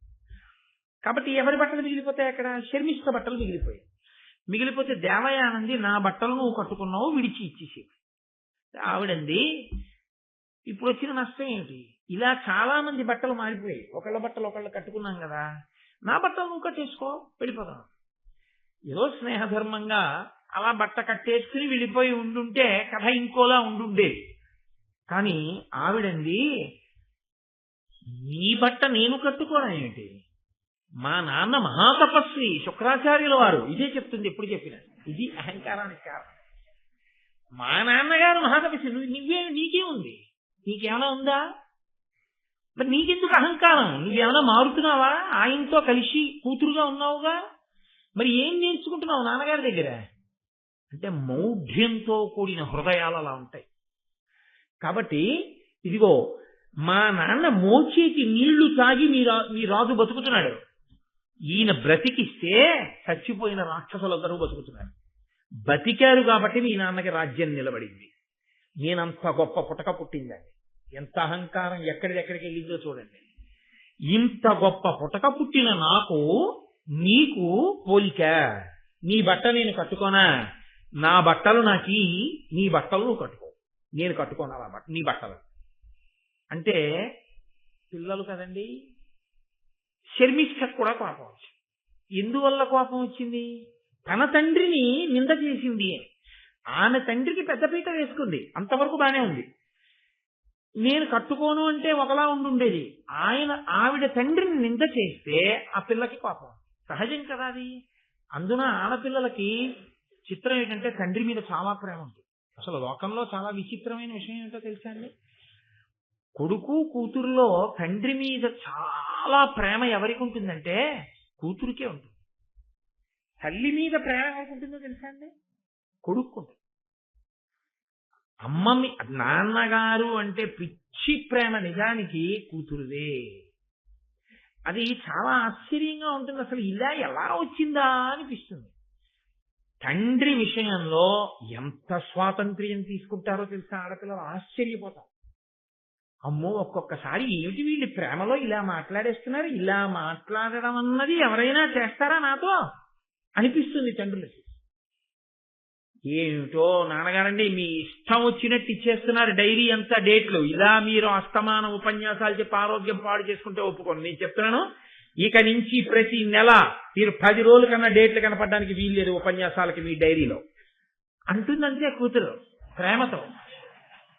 ఆమె కడుపున పుట్టిన పిల్ల తాను చారు పప్పు నెయ్యి గట్టిగా నలిపి నోట్లో ముద్దలు పెడితే తిన్న పిల్ల తను ఇచ్చే డేట్ల గురించి అంత పరాకు చెప్పి నేను చూస్తాను మీ డైరీ అంటుంది. అంటే అధికారం కాదు, ప్రేమ. అమ్మో మా నాన్నగారు ఆరోగ్యం ఎక్కడ పాడైపోతుందో అని బెంగ. ఆడపిల్లల ప్రేమే ప్రేమండి తండ్రి యందు. కాబట్టి ఇప్పుడు ఆ శర్మిష్టకందుకు కోపం వచ్చింది. మా నాన్నగారిని ఇంత మాట అంటుందా అని ఆవిడంది. మాయయ్యకు బాయక పనిసేయుచు దీవించి ప్రియము చెప్పుచునుండు మీ అయ్య వెండి మహిమలు నా యొద్దన పలుక నీకు ననయులేదే. మా నాన్నగారిని అంటున్నావు. మీ నాన్నగారు ఏం చేస్తుంటారో తెలుసా? మా నాన్నగారి దగ్గరికి వచ్చి ప్రియమైన మాటలాడి మా నాన్నగారికి అక్షతలేసి ఆశీర్వచనం చేసి మా నాన్నగారు సంభావన ఇస్తే సంభావన పుచ్చుకుని ఇంటికి వెళ్ళి బతుకుతూ ఉంటారు. ఆ డబ్బుతోటే నువ్వు ఈ బట్టలు కొనుక్కుని తిట్టినావు. ఈ బట్టలు మా నాన్నగారు ఇచ్చిన డబ్బులతో కొనవే, నావే ఈ బట్టలు. కాబట్టి అన్యాపదేశంగా ఇవన్నీ నావే, నీవెలా అవుతాయి? కాబట్టి మీ అయ్యే మా అయ్యని సేవిస్తాడు. ఇక నువ్వు నన్ను సేవించి నా బట్టలు నువ్వు కట్టుకోవడానికి నీకేమిటి అభ్యంతరం? ఇప్పుడు మా నాన్నగారిని అంటున్నావు. మా నాన్నగారే గొప్ప, మా నాన్నగారి మోచేసి నీళ్ళు మీ నాన్నగారు తాగుతున్నట్టు. ఎక్కడ వరకు వెళ్ళిపోయిందో చూడండి గొడవ. ఒకళ్ళ అహంకారం చిచ్చు ఎన్ని చోట్లకి తగిలిందో చూడండి. అని ఇద్దరి మధ్య గొడవ వచ్చింది. అధికారము అన్నది ఒకటి ఉంటుంది కదా లోకంలో. ఆమె రాజు కూతురు కాబట్టి ఇద్దరి మధ్య గొడవ రానంతకాలం ఇద్దరితోనూ సమానంగా ఉంటారు అందరూ. ఎప్పుడైతే నా వేపా ఆవిడ వేపా అనగానే అందరు ఎటువైపు ఎటు వెనకాల ఎవరి వెనకాల నిల్చుంటారు, శర్మిష్ట వెనకాల నిల్చున్నారు. కాబట్టి కోపం వచ్చి శర్మిష్ట ఏం చేసిందంటే ఇంతమంది సహాయంతో ఈ దేవయానికి పట్టుకుని ఈడి చేసే నూతులు తోహేసి వెళ్ళిపోయింది. ఈవిడ నూతిలో పడిపోయి ఉంటుంది. ఓ పెద్ద లత్తకొట్టి దొరికితే దాన్ని పట్టుకుని వేలాడుతూ బాధపడుతోంది, ఏడుస్తోంది. సహజంగా వీళ్ళందరూ ఇంటికి వెళ్ళిపోయారు. సాయంకాలం అయిపోయింది. పుత్రికా ప్రేమ ఉన్నవాడు కదా శుక్రాచార్యుల వారు, ఏంటి అమ్మాయి ఇంకా రాలేదు అని ఆయనకి బాధ వేసింది. బాధ వేసి గూర్ణిక అని ఆ దేవయాని యొక్క పరిచారిక సేవకురాలు ఆవిడ్ని పంపించాడు. వెళ్ళవే, ఎక్కడుందో చూడవే నా కూతురని. ఆ పిల్ల వెళ్ళి వెతకబోతోంది. ఈలోగా ఆ వనంలో వేటాడడం కోసం అని చెప్పి యయాతి అనబడేటటువంటి ఒక మహారాజు గారు వచ్చాడు. ఆయన నహుషుని యొక్క కుమారుడు, మహానుభావుడు, సుక్షత్రియుడు. ఆయన వచ్చి ఈవిడ ఏడుపులు విన్నాడు. విని గబగబా వెళ్ళి, ఇచ్చినవాడు ఎడం చెయ్యి ఇవ్వడు కదండి, కుడి చెయ్యే కదా ఇస్తాడు, కుడి చెయ్యి ఇచ్చి పట్టుకో పైకి లాగుతానన్నాడు. ఆయనది దీర్ఘబాహు ఆజానబాహుం అన్నట్లు. సుక్షత్రియుడు అంత గొప్ప సాముద్రికానికి నిలబడగలిగినటువంటి స్వరూపం అది. కాబట్టి ఆ చెయ్యిలా అందిస్తే ఆ పొడవైన చెయ్యిని తన పొడవైన చేత్తో అందుకుంది ఆవిడ. అందుకుంటే ఆయన ఆ చేత్తో పైకి లాగేశాడు. లాగేస్తే పైకి వచ్చిన తర్వాత అన్నాడు, చంటి పిల్ల కాదుగా నూతిలో పడిపోవడానికి, నూతిలో ఎలా పడ్డావు అన్నాడు. అహంకారం ఎక్కడుంటుందో అక్కడ అబద్ధాలు వస్తాయి. ఎందుకనంటే, అవునండి నా బట్టలు కట్టుకుందని దెబ్బలాడాను అందుకుని నన్ను తోసేసిందండి అన్నదనుకోండి, ఆ పాడటానికి దెబ్బలాడచ్చా అమ్మాయిని అనుకోండి, మళ్ళీ అదో దెబ్బ. అందుకని ఆవిడంది నేనే ఏమరపాటున పడిపోయాను. ఎన్నొస్తాయో చూడండి, అబద్ధాలు ఎక్కడి నుంచి వచ్చాయి? అహంకారం నుంచి వచ్చాయి. కాబట్టి ఏదో పరాకుగా ఉన్నాను, నూతిలో పడిపోయానండి, సమయానికి వచ్చారు, పైకి లాగారు, చాలా కృతజ్ఞురాలని. సరే, చాలా సంతోషం అన్నాడు. యయాతి వెళ్ళిపోయాడు. వెళ్ళిపోయిన తర్వాత ఈవిడ అటుగా వెడుతోంది. వెడుతుంటే గూర్ణిక ఎదురొచ్చింది. అప్పటి వరకు దేవయాని మనసులో నేను రాను అందాము ఇంటికి అన్న భావన ఉన్నట్టుగా మనకి కథాపరంగా తోచదు. కానీ మీరు చూడండి, వాడికి అన్నం తిందామా ఇవాళ అన్నం మానేద్దామా అని నిర్ణయం ఏమి ఉండదు. పిల్లాడు అలకొచ్చినప్పుడు వాడు ఏడుస్తూ కూర్చుని ఉంటాడు కోపంగా. అమ్మ వెళ్ళి అన్నానికి రా అందనుకోండి, నేను రాను, నేను తిన్న ఇవాళ అంటాడు. అది ఎప్పుడు తీసుకున్న నిర్ణయం? రమ్మంటే రానన్నా. అలకనమాట. అలకెందుకు? నన్ను కొట్టడమా? అదే అమ్మా నాన్న కాకపోతే ఎవరు కొడతారు? తప్పు చేశాను కాబట్టి 2 దెబ్బలు వేశారు అని. అమ్మ పిలిస్తే అన్నం తినకపోతే ఇదే నిరవధిక నిరాహార దీక్ష, అవే సరిగ్గా చేయట్లేదు, ఇంకేది ఉంటుందా అని వెంటనే ఆ పిల్లాడు వెళ్ళి తినేడు. కాబట్టి అలా కాకుండా అమ్మ మీద అలిగాడు అనుకోండి, నేను రానన్నాను కదా. కాబట్టి అప్పటికప్పుడు వచ్చిన ప్రతిపాదనకు అప్పటికప్పుడు అలకతో మాట్లాడినట్టు, అహంకారంతో తెలిసి తెలియనితనంతో మాట్లాడినట్టు. ఈ తెలిసి తెలియనితనం ఒకటి పక్కన వచ్చి చేరడం ఇంకా పెద్ద ప్రమాదం. అహంకారం, దానికి తోడు తెలిసి తెలియనితనం రెండు వచ్చి చేరాయి దేవయాని దగ్గర. ఇప్పుడు ఆవిడంది నేను రానికి. మరి ఇంటికి రాకపోతే ఏం చేస్తావు? ఇలా అడవిలో ఉంటాను. ఎందుకు అలా అడవిలో ఉంటాను? అది వృషపర్వుడి రాజ్యం. వృషపర్వుడి కూతురు నన్ను అవమానించింది, నేను రాను, నేను కోపంగా ఉన్నాను, అడవిలోనే ఉంటాను. ఏపులో వస్తే వెతుకుపోని, నేను మాత్రం రాను. అయితే ఈ మాటే చెప్పనా మీ నాన్నగారికి? అందులో పరిచారికి ఇంకొక 4 మాటలు అందనుకోండి, ఊరుకుంటుందా? ఇంత అహంకారం ఉన్నది. ఈవిడ ఉద్ధరి చూసాడు, వెనక్కి వెళ్ళిపోయి శుక్రాచార్యుల వారు, ఇది మీ అమ్మాయి రాదుట, అడవిలోనే ఉంటుందిట, చాలా కోపంగా ఉంది, శర్మిష్ఠ నూతిలో తోసేసిందిట, నేను రానంటాను. శర్మిష్ఠ సంగతి తర్వాత, ముందు పిల్లని పాపం బతిమాలు తెచ్చుకున్నామని మహానుభావుడు గబగబా అడవికి వెళ్ళాడు. శుక్రాచార్యుల వారు వెళుతూనే నీతి మొదలెట్టాడు. ఎందుకంటే కారణం తెలిసిపోయిందిగా, కోపం వచ్చింది పిల్లకని. అందుకని అమ్మ కోపం ఉండకూడదమ్మా, తప్పమ్మా అన్నారు అనుకోండి, మళ్ళీ కోపం వస్తుంది అహంకారంతో. అహంకారం లేకపోతే కోపం తగ్గిపోతుంది, కానీ అహంకారం ఉన్న చోట కోపం పోదండి, చాలా కష్టం. అది ఇంకా రగులుతుంది అది. కాబట్టి ఆయన అన్నాడు, వెళ్ళి అనుపమ నియమాన్వితులై అనూన దక్షిణల క్రతు సహస్రంబులు చేసిన వారి కంటే అక్రోధనుడు కరం బధికుడండ్రు తత్వజ్ఞ విధులు. అమ్మా, తత్వ విధిజ్ఞులు, తత్వం తెలిసిన వాళ్ళు ఏం చెప్తారో తెలుసా? ఎన్నో యాగాలు చేసి, వేల యాగములు చేసి, ఎన్నో దక్షిణలు ఇచ్చిన వాళ్ళకన్నా, దానాలు చేసిన వాళ్ళకన్నా కోపాన్ని నిగ్రహించుకున్న వాళ్ళు గొప్పవాళ్ళు అని తత్వవిధులు చెప్తున్నారమ్మా మహానుభావులు. కాబట్టి కోపం ఉండకూడదు. కాబట్టి నా మాట విను. అలిగిన అలుగక ఎగ్గులు పలికిన మరి వినని ఎట్ల ప్రతివచనంబుల్ పలుకక బన్నము వడియడ తలుపక యున్నతడ చూవే ధర్మజ్ఞుడిలం. అమ్మా, ధర్మజ్ఞుడు అన్న మాట ఎవరికి అన్వయం అవుతుందో తెలుసా లోకంలో? అలిగిన అలుగక. వాళ్ళకి కోపం వచ్చిందని వీళ్ళు కోపం తీసేసుకుంటే ఇంకా దానికి అర్థం ఎక్కడుంది? అలిగిన అలుగక, కోపగిస్తే కోపగించకుండా ఉండడం చాలా గొప్ప లక్షణం అండి అది. అదేమంత తేలికైన విషయం ఏం కాదు. అలిగిన అలుగక ఎగ్గులు పలికిన మరి వినని ఎట్ల ప్రతివచనంబుల్ పలుకక. అవతల వాళ్ళకు కోపం వచ్చి ఆ కోపంలో అనరాని మాట ఏదైనా అనేసినా మళ్ళీ తిరిగి వాళ్ళు కూడా కోపంతో ఒక మాట అనకుండా శాంతి పొందడానికే ఎవరు ముందుకొస్తారో, ఒకరు కోపాన్ని పొందారు, రెండో వాళ్ళు కోపం పొందకుండా నిలబడిన వాళ్ళు ఉన్నారే, వాళ్ళు ధన్యజీవులు. నాన్నగారు, నేను ఎంత ప్రేమతో ఉన్నాను శర్మిష్ఠ దగ్గర, నేను ఎంత మర్యాదగా ప్రవర్తించాను. ఇంత మృత సంజీవిని తెలుసున్న మీరు వృషపర్వుణ్ణి ఎంత మర్యాదగా ఆయన పక్కకెళ్ళి కూర్చున్నారు. మీ కర్మ, ఎక్కడికెడితే అక్కడే మిమ్మల్ని ఆదరిస్తారు. మీరు ఏదో వృషపర్వుణ్ణి ఉద్ధరిద్దామని మీరు వెళ్ళి కూర్చున్నారు. కానీ ఆవిడేమంటోంది?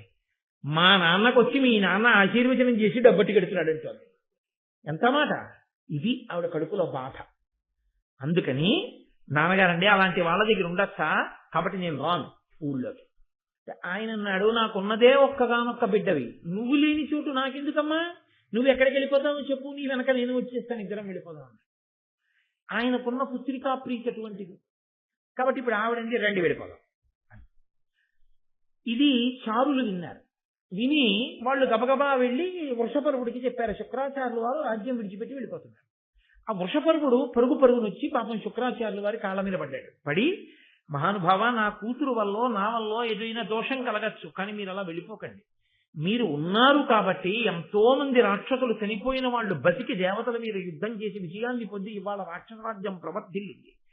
అటువంటి మీరే వెళ్ళిపోతే ఇంకా మమ్మల్ని ఆదుకునేవాడెవరు? కాబట్టి నా తప్పు మన్నించండి, మీరు వెళ్ళకూడదు అన్నాడు. అంటే దేవయానంది, నా కోరిక ఒకటి తీరిస్తే మీరు వృషపర్వుడి రాజ్యంలో ఉండండి.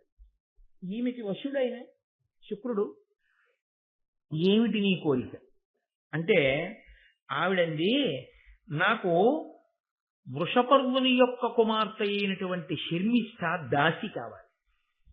నా దాసిగా మారితే నేను మళ్ళీ వచ్చి ఆ రాజ్యంలో ఉంటాను, మీరు కూడా రాజ్యంలో ఉండండి.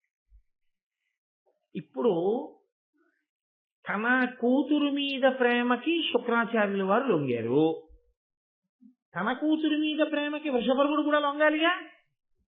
లొంగి నీకు నా కూతురు దాచావడాకమ్మా పోతే పొండానని అనుకోండి, సందేహం లేదు, శుక్రాచార్యుల వారికి ఎక్కడికి వెళ్ళినా ఆ గౌరవం నడుస్తుంది. కానీ దేవయాని ఇలా శుక్రాచార్యుల వారిని ఎన్ని తిప్పుతుంది, ఎన్ని రాజ్యాలు తిప్పుతుంది. ఈ అహంకారం ఎప్పటికి విడిచిపెడుతుంది ఆవిడ. ఇప్పుడు వృషపర్వుడు అలా అనొచ్చు, నా కూతురు నీకు దాస్యం చేయదనొచ్చు. ఆయన ఒక్క క్షణం ఆలోచించాడు, నా ఒక్క కూతురి జీవితాన్ని త్యాగం చేస్తే మొత్తం రాక్షస రాజ్యం, రాక్షస కుటుంబాలు అన్నీ సంతోషంగా ఉంటాయి. ఎవ్వరింట్లోనూ చావుండదు. శుక్రుడు ఒక్కడుంటే అందరూ సంతోషిస్తారు. నా ఒక్క కూతురి సుఖాన్ని నేను చూసుకుంటే ఇన్ని కుటుంబాలు ఏడుస్తున్నా రాజుగా నేను చేయగలిగింది ఏమీ ఉండదు.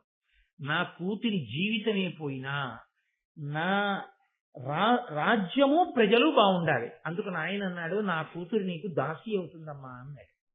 ఎంత ఉదారుడు మహారాజుగా ఆయన తన ధర్మాన్ని తాను ఎంత పాటించాడో, ఒక బ్రాహ్మణుని కుమార్తె అయినా ఎంత కఠినమైన హృదయంతో దేవయాని ప్రవర్తించిందో మీరు ఆలోచించండి. ఇదేం సామాన్యమైన సంఘటన కాదది.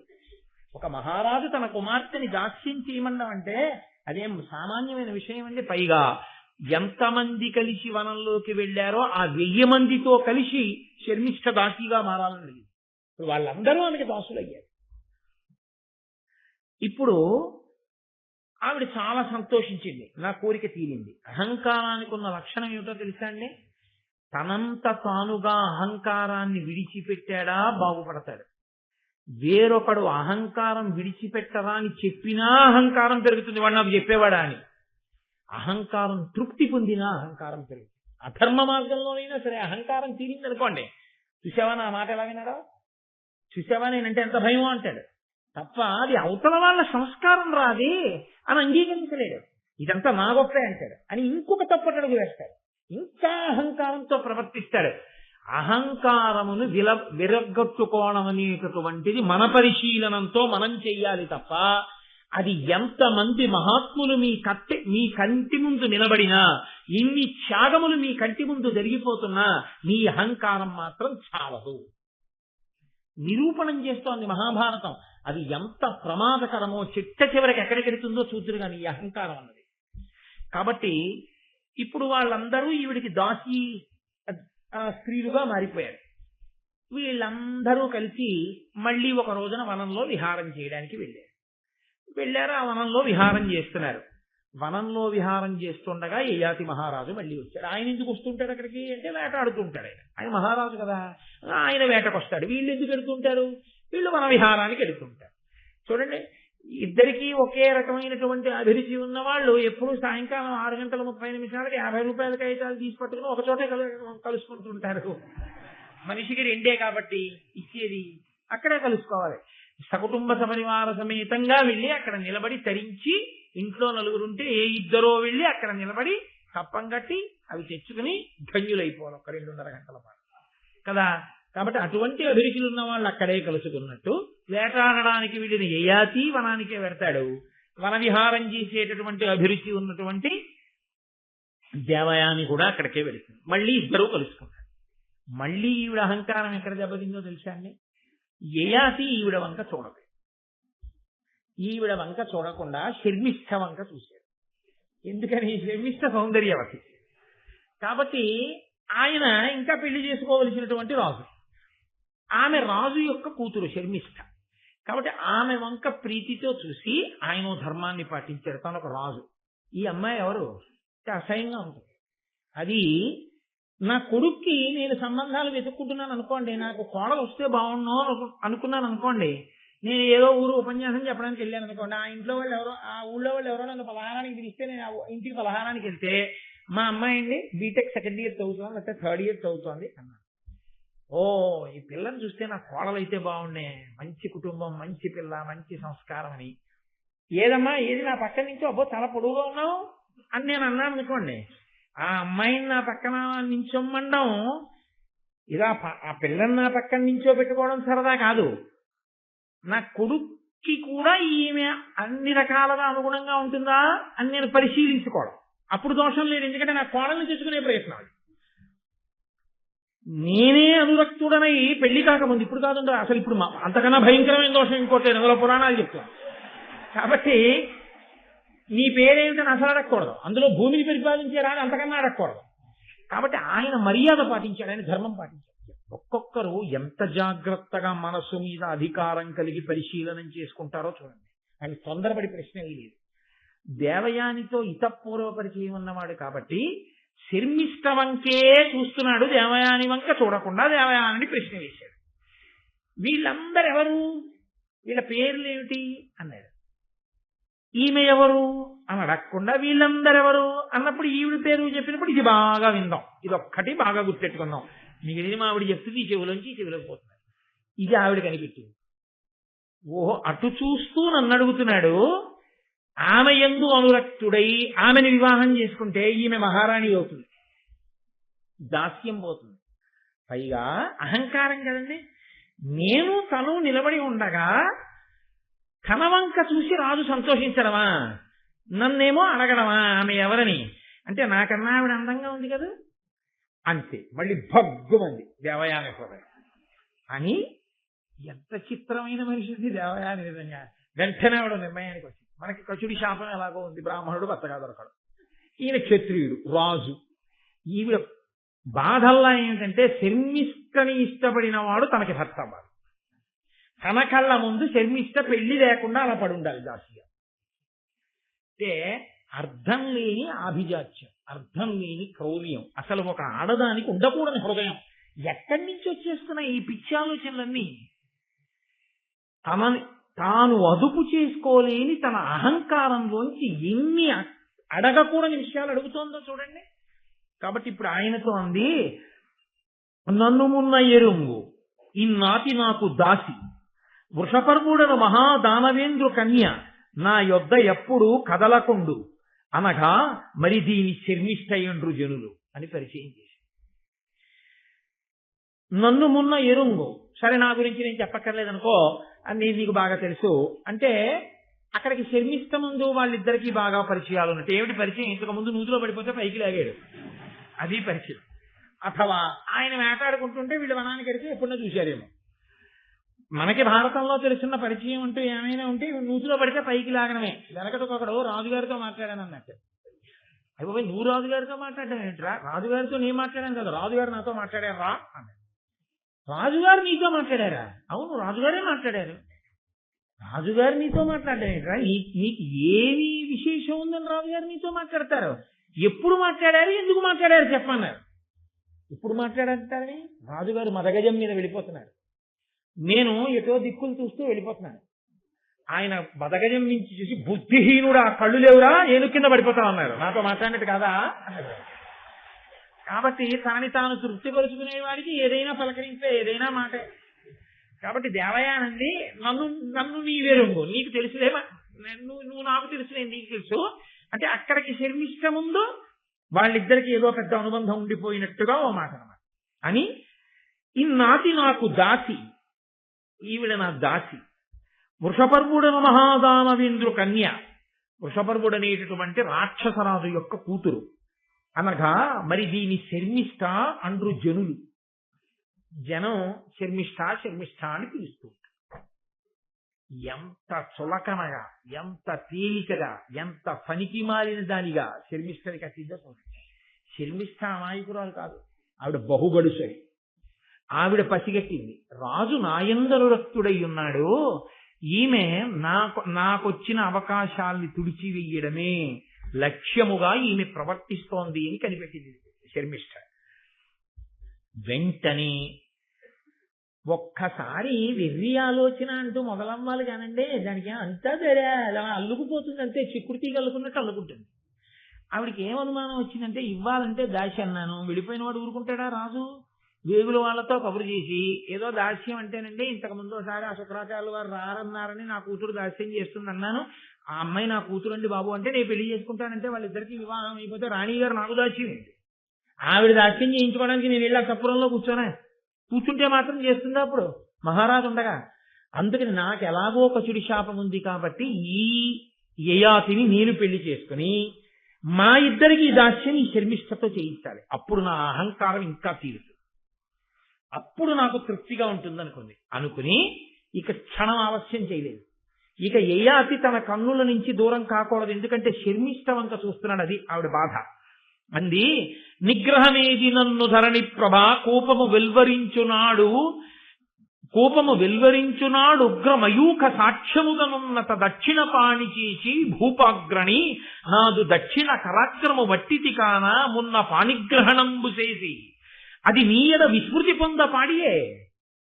సూర్య భగవానుడు సాక్షిగా ఉండగా నువ్వు నా పాణిగ్రహణం చేశావు. చస్తాడా నూతిలోంచి లాగేటప్పుడు చెయ్యట్టుకు లాగడంటే, అందుకని ఆవిడ కుడి చేతిని కుడి చేతితో పట్టుకున్నాడు, అందుకని నా పాణిగ్రహణం చేశావండి. నా పాణిగ్రహణం వివాహం చేసేటప్పుడు సుముహూర్తంలో జరిగేటటువంటి ఒక కర్మ. పాణిగ్రహణం అన్నా చేస్తారు, జీలకర్ర బెల్లం అన్నా పెడతారు, తెరదించి ఒకరి కన్నుల్లోకి ఒకరన్నా చూసుకుంటారు, మంగళసూత్రం అన్నా కడతారు. వీటిల్లో ఏదో ఒకటి సుముహూర్తానికి చేస్తారు, ఒక్కొక్క చోట ఒక్కొక్క పద్ధతి ఉంటుంది.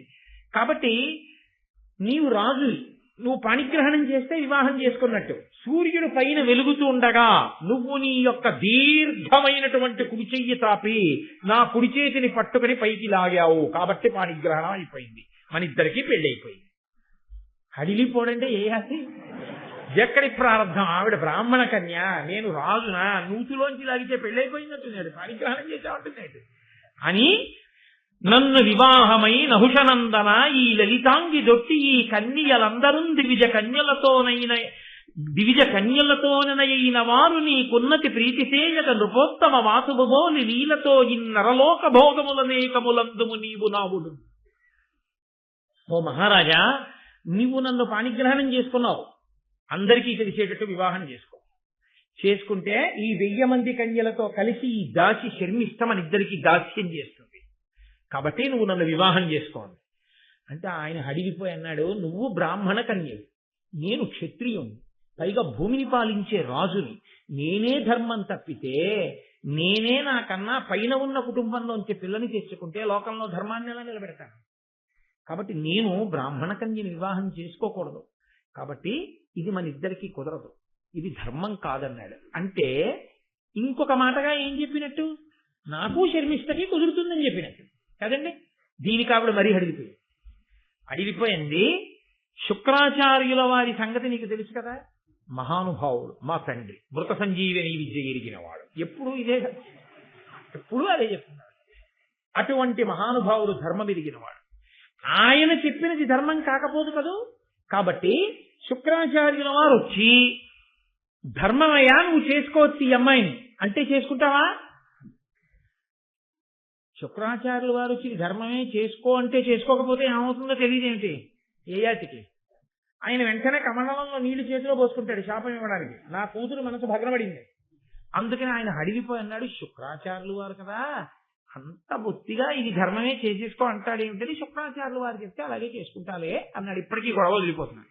ఆవిడని అలాగే నించో అని పరిచారికని పిలిచి వెళ్ళి మా నాన్నగారిని తీసుకురాలి.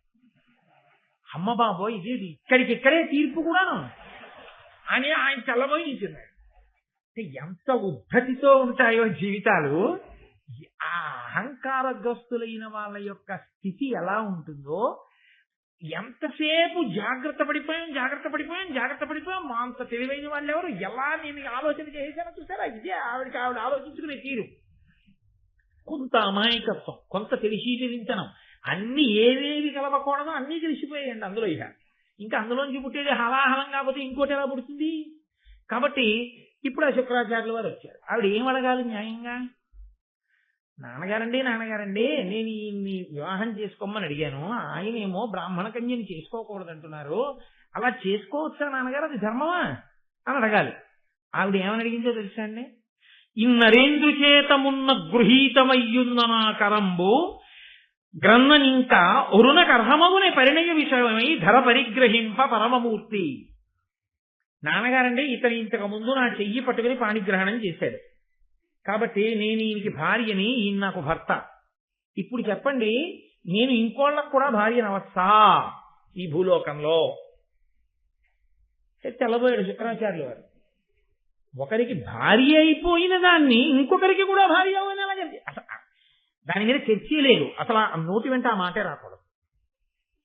కాబట్టి అలా ఇంకొకరు చేసుకుంటారా అంటే యయాతి చల్లబోతున్నాడు, ఇది పాణిగ్రహం నూతులో దాన్ని లాగాను రా నార్థం కొద్ది పాణిగ్రహణం అని పేరెట్టింది దానికి. నేరకపోయి కుడి చేత్తో లాగాను పైకి పాణిగ్రహణం అయిపోయిందండి అసమానమును. ఎక్కడి ప్రారంభం వచ్చి పడింది నిజమే, తెలిసో తెలియకో కుడి చేయి పట్టుకున్న మాట వాస్తవమే. అది ఏమన్నా మంత్రమా పెళ్ళ ఏమన్నా ఏదో లాగాను నా కర్మ కొద్ది. పాణిగ్రహణం చేసావు ఆకాశంలో సూర్యుడున్నాడు ఆయన సాక్ష్యం అంటుంది. ఏమన్నా అందామంటే ఇప్పుడు కూతురుతో పోదు తండ్రితో కూడా కూడా ఏమంటాడో అని చూస్తున్నాడు ఆయన. ఆవిడంది, నాన్నగారు ఒకవేళ ఇది ధర్మం కాకపోతే మీ తపస్సుతో ఇది ధర్మమగుగాక అనండి ధర్మం అవుతుంది. అడిగిపోయాడు యయాతి పాప నిలువున. ఆయనకి పుత్రికా ప్రీతి కదండి. ఆయన అన్నాడు, క్షత్రియుడు మహారాజు అయినటువంటి వాడు బ్రాహ్మణ కన్యని చేపట్టరాదు. అయినా ఇత పూర్వం నా కూతురు కుడి చేయి పట్టుకుని నీ కుడి చేత్తో లాగావు కనుక, మీ ఇద్దరికీ పాణిగ్రహణం అయింది కనుక, మీ ఇద్దరూ భార్యాభర్తలు అయిపోయారు కనుక, మీ ఇద్దరి మధ్య ఇప్పుడు క్షత్రియుడు బ్రాహ్మణ కన్యని వివాహం చేసుకున్నారన్న అధర్మము కలగకుండుగాక నేను ఆశీర్వచనం చేస్తున్నాను నా తపోబలంతో. కాబట్టి మీ ఇద్దరికి అధర్మం రాదు. అక్షతలు వేసేశారు మీరు దంపతులు. ఏం చేస్తారు యయాతి?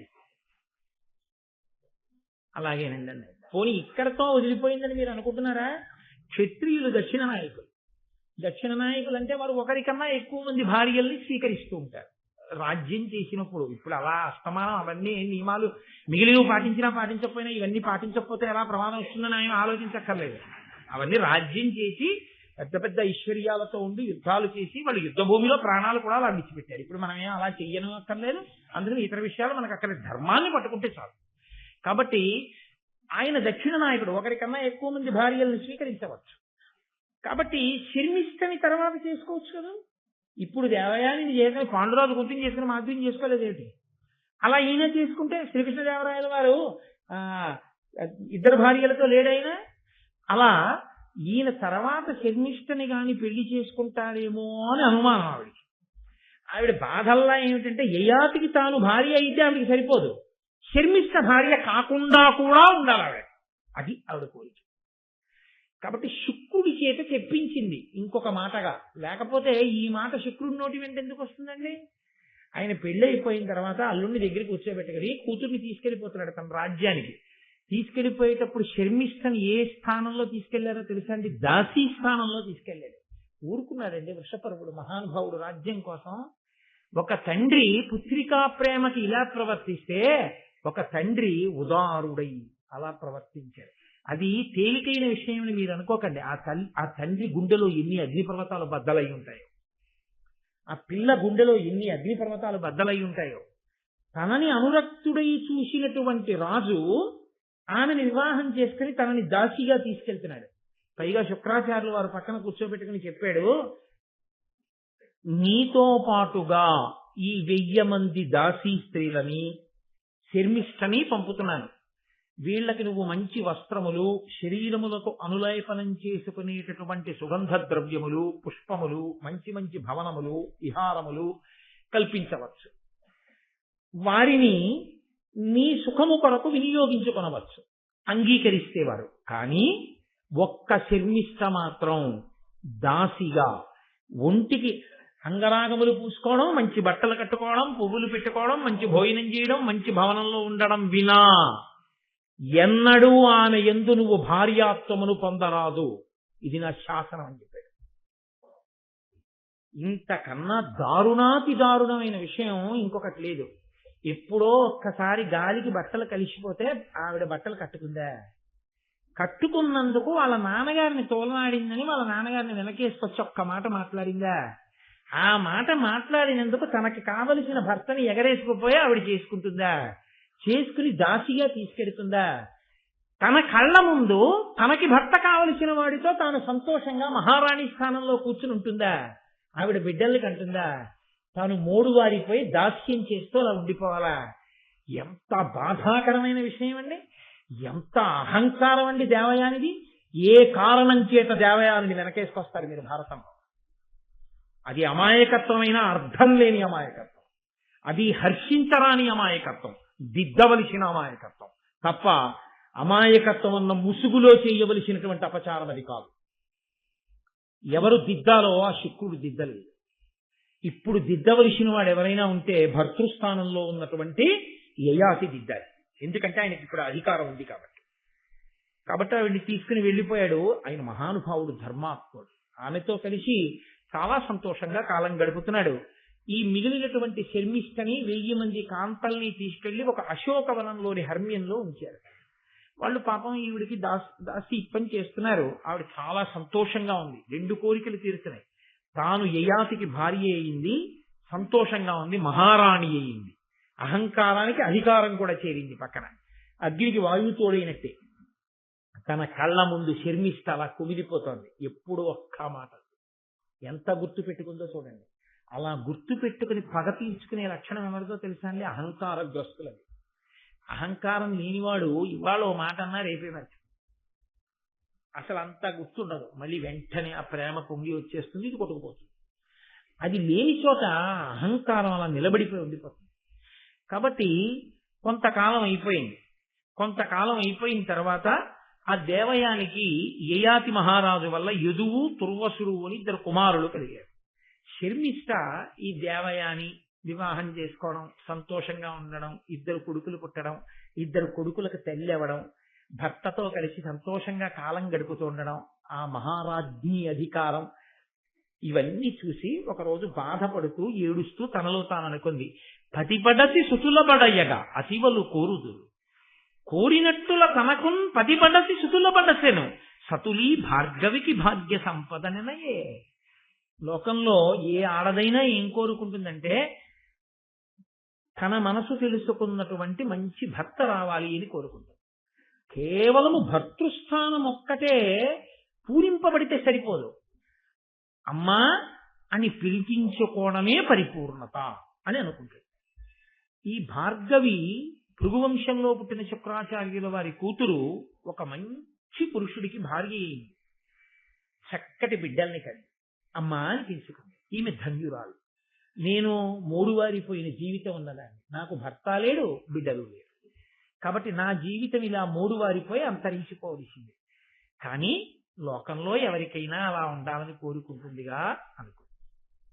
కొంతకాలం అయిపోయిన తర్వాత ఇప్పుడు ఎవరి మనసులోనైనా ఒక బాధ, ఒక ఆర్తి అన్నది ఉంటుంది కదండి. కానీ దాన్ని ధర్మబద్ధం చేసింది శర్మిష్ఠ. ఆవిడనుకుంది, ఈ రాజునందు నా హృదయంబు తవిలి ఎప్పుడు నుండు నన్నీతడు గరము కారుణ్యమున ప్రీతి కలుగయట్లు సూచు, కమలాక్షి భార్గవ కన్యత నెట్లు కోరి ఈతని తనకును పతి చేసుకొనియే అటుల ఏను కోరి లోకైక భార దురంధరుడు పరహితుడు ధర్మపరుడు నహుషాత్మజుడు అతని పతి చేసుకుందు. కోరి కోరి యయాతి దేవయానికి భర్త అయ్యాడా? దేవయాని కోరి కోరి యయాతిని భర్తని చేసుకుందా? దేవయాని భర్తని చేసుకుంది. నిజానికి నా మనసు ఆయన యందు నిలబడింది, ఆయన మనసు కూడా నా యందు నిలబడింది. మధ్యలో అడ్డొచ్చింది ఎవరైనా ఉంటే దేవయాని శుక్రాచార్యుల వారి. ఆమె తనంత తాను భర్తని పొందచ్చా, నేను మాత్రం పొందకూడదా? తన మాట విని నేను ఇలా మూడువారిపోవాలా? ఏమి నేనెందుకు ఉండిపోవాలి? కాబట్టి నేను కూడా కేవలం ఏదో ఆవిడ భర్తని నా భర్తని చేసుకోవడం నా ఉద్దేశ్యం కాదు. నా యందు అనురక్తుడు కనుక, నా జీవితం పండాలి కనుక, నాకు అమ్మతనం మిగలాలి కనుక ఆ యయాతికి భార్యనై సంతానాన్ని పొందుతాడు. అందులో దోషం లేదు కాబట్టి, ధర్మ విరుద్ధం కాదు కాబట్టి. ఈవిడ వరకు ధర్మం తప్పడం ఎక్కడుందండి? అందులో ధర్మం తప్పడం లేదు. రాసకన్య రాజుని కోరుకుంది. దక్షిణ నాయకత్వంలో రాజులు ఒకరికన్నా ఎక్కువ మంది భార్యల్ని స్వీకరిస్తారు. ఆమె యందు అనురక్తుడు అని ఆమెకి తెలుసు. ఈమె మనసు ఆమె ఎందున్నది అన్న విషయం చెప్పడానికి ఆవిడ తప్ప మనకు అధికారం లేదు. ఆవిడ చెప్తుంది ఆ విషయం. కాబట్టి ఇప్పుడు శర్మిష్ఠకి ధర్మం లేదు అని అనడానికి వీలు లేదు. కాబట్టి ఒకనాడు ఈ యయాతి మహారాజు ఏదో అలా విహారం చేస్తూ అశోకవనంలోకి వచ్చాడు. ఆ శర్మిష్ఠ కనపడింది. ఆవిడంది, రాజా అని పిలవలేదు, యయాతి అని పిలవలేదు, ప్రియా అని పిలవలేదు. నీలగళోపమాన కమనీయ గుణోన్నతి చెప్పజాలు నన్నేలిన దేవయానికి నరేశ్వర భర్తవు కాన, నాకునున్ పోలక భర్తవీవా ఇది భూనత ధర్మపదంబు. నిక్కువం ఆ ఆలును దాసియున్ సుతుడు అన్నవి వాయని ధర్మముల్ మహిన్. మహానుభావ, నేను నీకొక విషయం చెప్తాను విను. నీలగలోపమాన, నల్లని కంఠమున్న పరమేశ్వరుడు ఎటువంటి వాడో అటువంటి వాడితో సమానమైన వాడా అనిపించింది. అది అలా పిలవడమే మధ్యలో. అంటే కంఠంలో విషం పెట్టుకున్నటువంటి పరమేశ్వరుడు లోక కళ్యాణం కోసం కంఠంలో విషం పెట్టుకున్నాడు. అది బాధాకరమే ఆయనకి. బాధాకరమైన లోకం కోసం ఆ భారం వహించి ఆయన నీలకంఠుడు అని బిరుదు పొందాడు. నిజానికి నీకు దేవయానికన్నా నన్ను భార్యని చేసుకోవాలనే నీ మనసులో కోరిక. కానీ శుక్రాచార్యుల వారి మాట కాదంటే ఇబ్బందులు వస్తాయని నీవు ఆమెని భార్యాస్థానంలో కూర్చోబెట్టుకుని ఎదురుగుండా నేను కనపడుతున్నా ధర్మానికి కట్టుబడి నేను నీ యందు అనురక్తనని తెలిసున్నా ధర్మమన్న గీత దాటకుండా అలాగే ఆ బాధని నిలదొక్కుని నన్ను భార్యాస్థానంలోకి తీసుకోకుండా నిలబడిపోయినటువంటి నీవు దుఃఖమును గుండెల్లో పెట్టుకున్నావు, శివుడు హాలాహలాన్ని కంఠంలో పెట్టుకున్నట్టు. కాబట్టి నీలగలోపమాన, నీతో నేను ఒక ధర్మం చెప్తాను. లోకంలో ఒక వస్తువు ఒకటి అయితే ఆ వస్తువుతో కూడి వచ్చినవి కూడా ఆ యజమానికే చెందుతాయి. నేను ఓ ఉంగరం కొనుక్కున్నాను అనుకోండి, ఓ బంగారం కొట్టుకెళ్ళి ఆయన ఆ ఉంగరం బరువు చూచాడు, దానికి విలువ కట్టాడు, నేను డబ్బు కట్టేశాను, బిల్లు ఇచ్చేశాడు, ఉంగరం ఇచ్చేయడు కదా చేతికి. దాన్ని ఓ మెత్తటి పెట్టెలో ఉంగరం పట్టడానికి వీలైన గాడిలోకి ఆ ఉంగరాన్ని దింపి, అవునో ఇందులో పెట్టారు సుమా అనసారి నాకు చూపించి తక్కువ మూసుకునేటటువంటి మూత మూసేసి దాన్ని కవర్లో పెట్టి దానికి ఓ 2 పిన్నులు కొట్టి తీసుకెళ్ళండి, శుభం భూయాత్, మళ్ళీ మళ్ళీ వస్తుండాలి మీరు మా కొట్టుకి అంటే. ఇప్పుడు నేను ఆ ఉంగరాన్ని బీరువాలో పెట్టుకుని మళ్ళీ రేపు పొద్దున మోటార్ సైకిల్ వేసుకుని ఈ పెట్టే కవరు పట్టుకెళ్ళి ఆయనకి ఇచ్చేస్తానంటే ఎర్రకాగితం. అదేంటంటే ఎందుకు పట్టుకొచ్చారని అనుకోండి, ఉంగరం ఒకటే కొనుక్కున్నాను కదా మహాశయ, ఇవన్నీ నేను పుచ్చుకోకూడదు కదా, అందులో ఇచ్చేద్దామని వచ్చానంటానా? ఉంగరం ఒకటే నేను కొనుక్కున్నా, ఉంగరంతో పాటు వచ్చిన ఇవన్నీ కూడా నావే.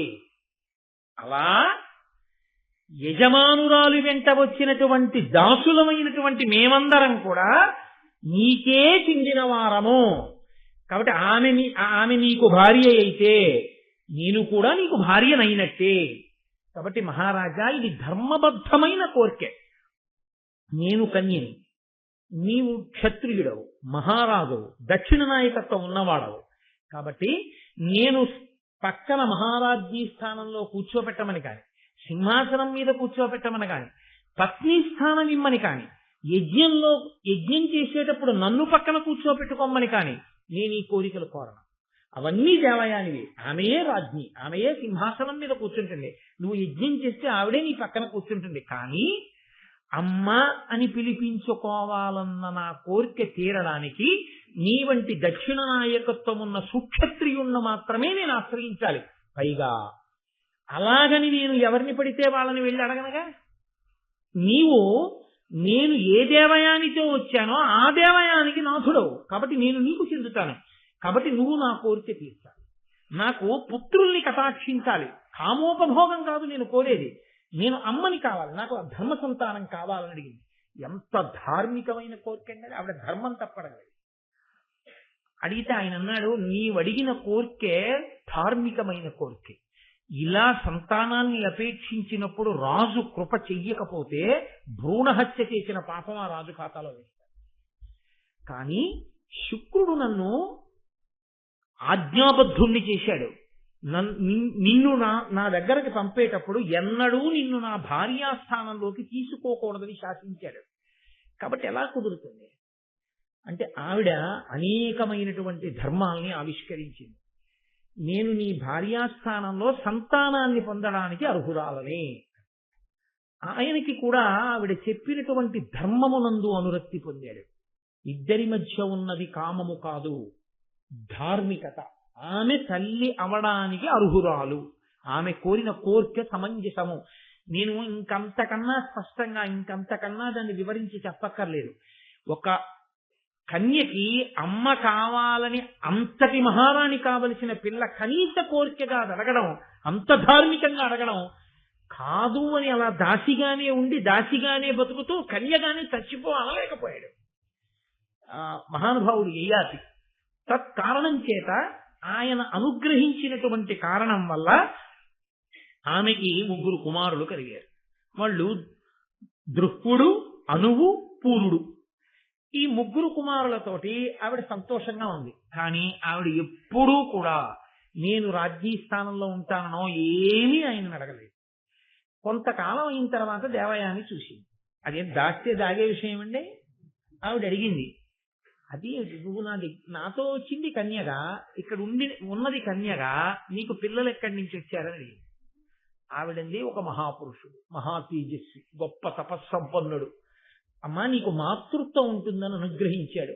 ఆయన నాకు వరం ఇచ్చి అనుగ్రహించిన కారణం చేత బిడ్డలకు తల్లినయ్యాను. ఓహో అని సంతోషించింది, వెళ్ళిపోయింది. చచ్చిపోయిన వాళ్ళని బతికించగలిగిన శక్తివంతుడు తన తండ్రి గారు. ఒక్క మాటతో బిడ్డల్ని ఇవ్వగలిగిన ప్రజ్ఞావంతుడు ఉండాలని ఎందుకు అనుకుంటుంది? అందుకని ఆవిడ అంగీకరించింది. కొంతకాలం అయిపోయిన తర్వాత ఈ పిల్లలు పెరుగుతుంటే వీళ్లలో యయాతి లక్షణాలు కనపడుతున్నాయి. యయాతి పోలికలు, వీళ్ళ యొక్క తేజస్సు, వీళ్ళ చేతులు, వీళ్ళ వేళ్ళు ఇవన్నీ చాలా అందంగా, వాళ్ళు త్రేతాగ్నుల్లో ఉన్నారు క్షత్రియ తేజస్సుతో. 3 అమ్మతో ఆడుకుంటుంటే అక్కడ కర్మ కొద్దీ యయాతి కూర్చున్నాడు. రోజు వచ్చింది ఖచ్చితంగా దేవయాని. వచ్చి ఈ పిల్లలకి తల్లిదండ్రులు ఎవరు అని అడిగింది. యయాతి చెప్పలేదు, శర్మిష్ఠ ఊరుకుంది. ఇంతకుముందు ఒకసారి అందిగా ఆవిడ పిల్లల్ని అడిగింది, నీ అమ్మా నాన్న ఎవర్రా అంది. నన్నయ్య గారు ఎంత అందంగా చెప్పారో తెలుసా అండి.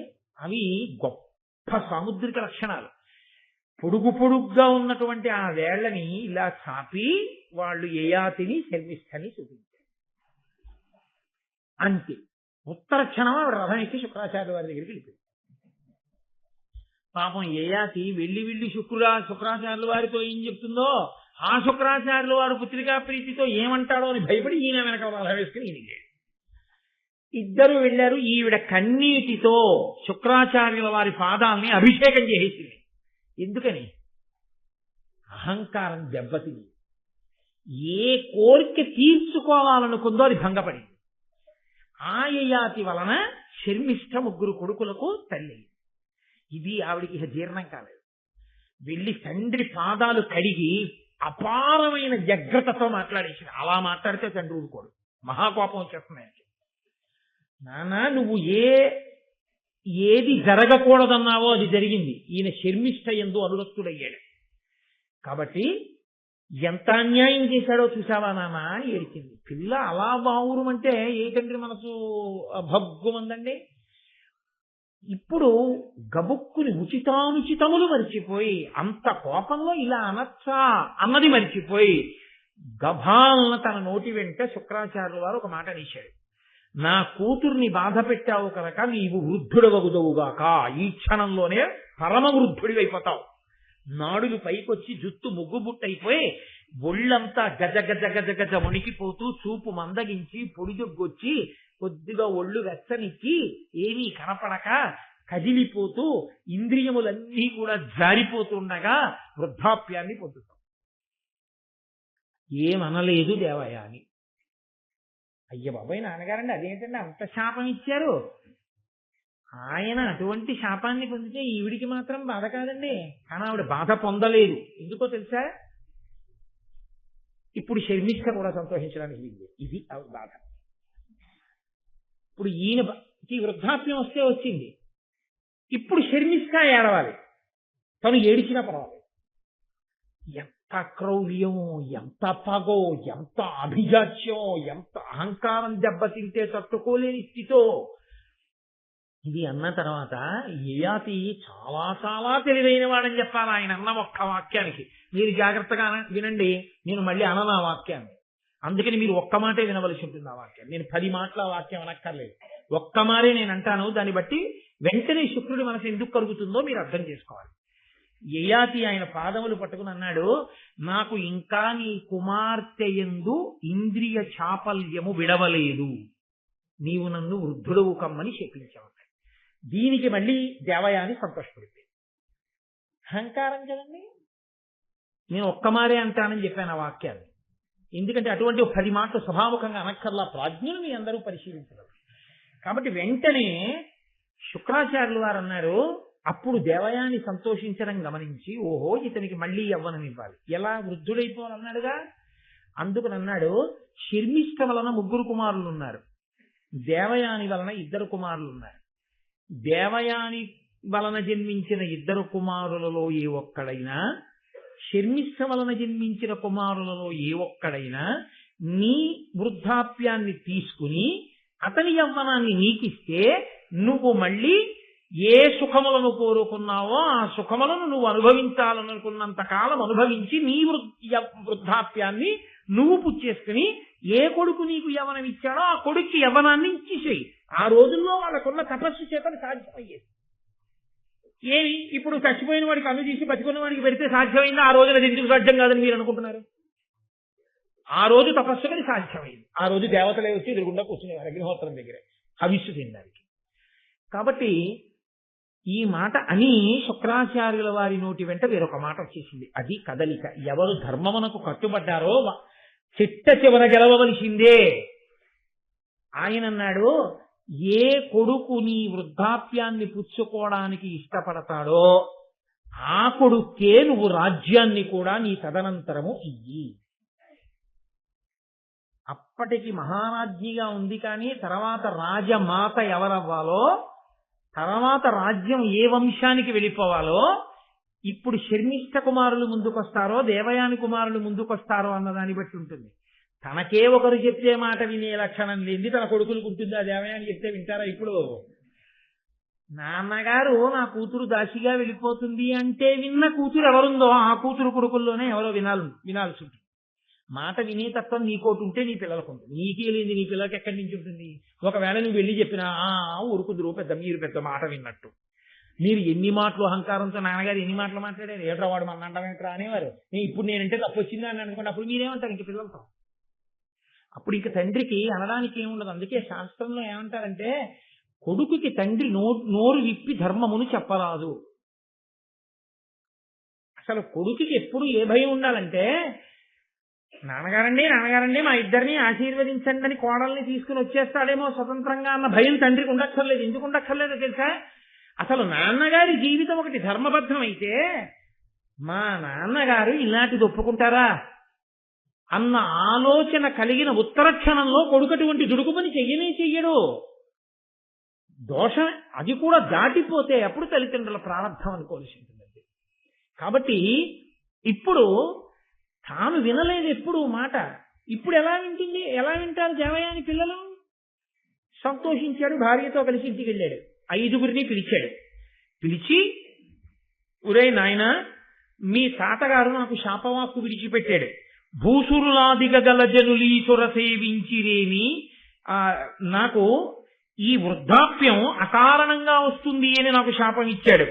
అందుచేత నాకు అకారణంగా వృద్ధాప్యం వచ్చేసింది. దానితో పాటు ఒక విసులుబాటు ఇచ్చాడు.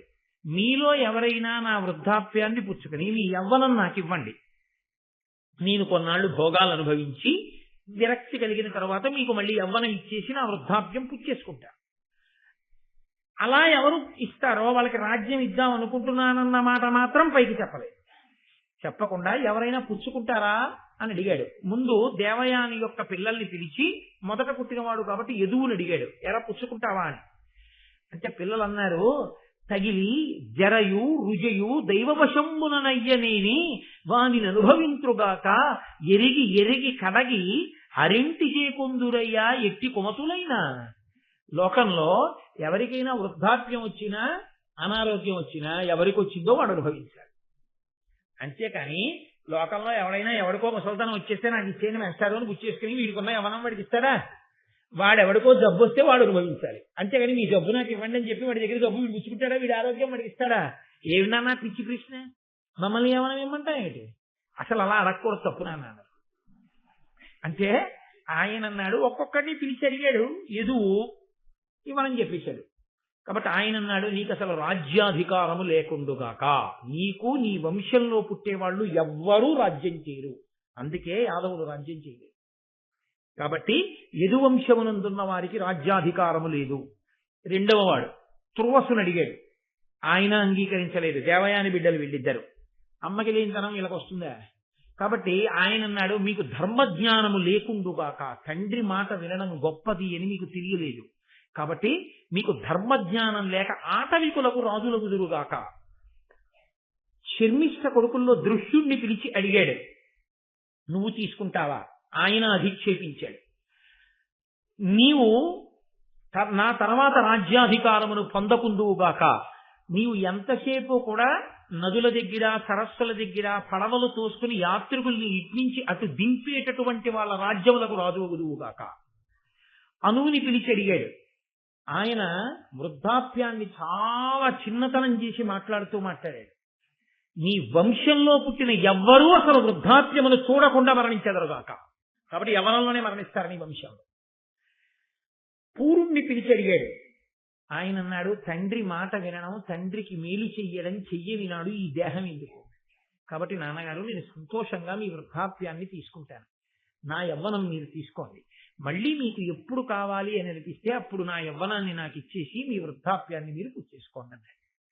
వెంటనే ఆ పూర్వు దగ్గర ఆయన యవ్వనాన్ని పొంది ఒక 1000 సంవత్సరముల పాటు, ఆ రోజుల్లో ఆయుద్ధాయాలు అటువంటి దశరథ మహారాజు గారు 60,000 సంవత్సరములు బతికాడు.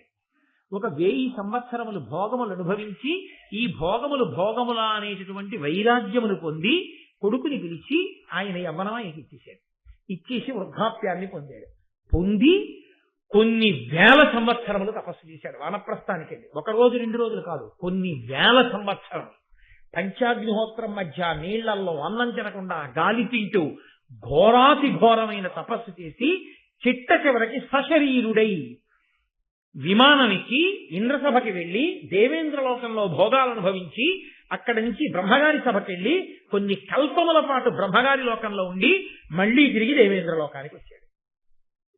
ఇంత తపస్సు చేశాడు. ఎన్ని 100,000 సంవత్సరములు అన్నాడు ఇంద్రుడు.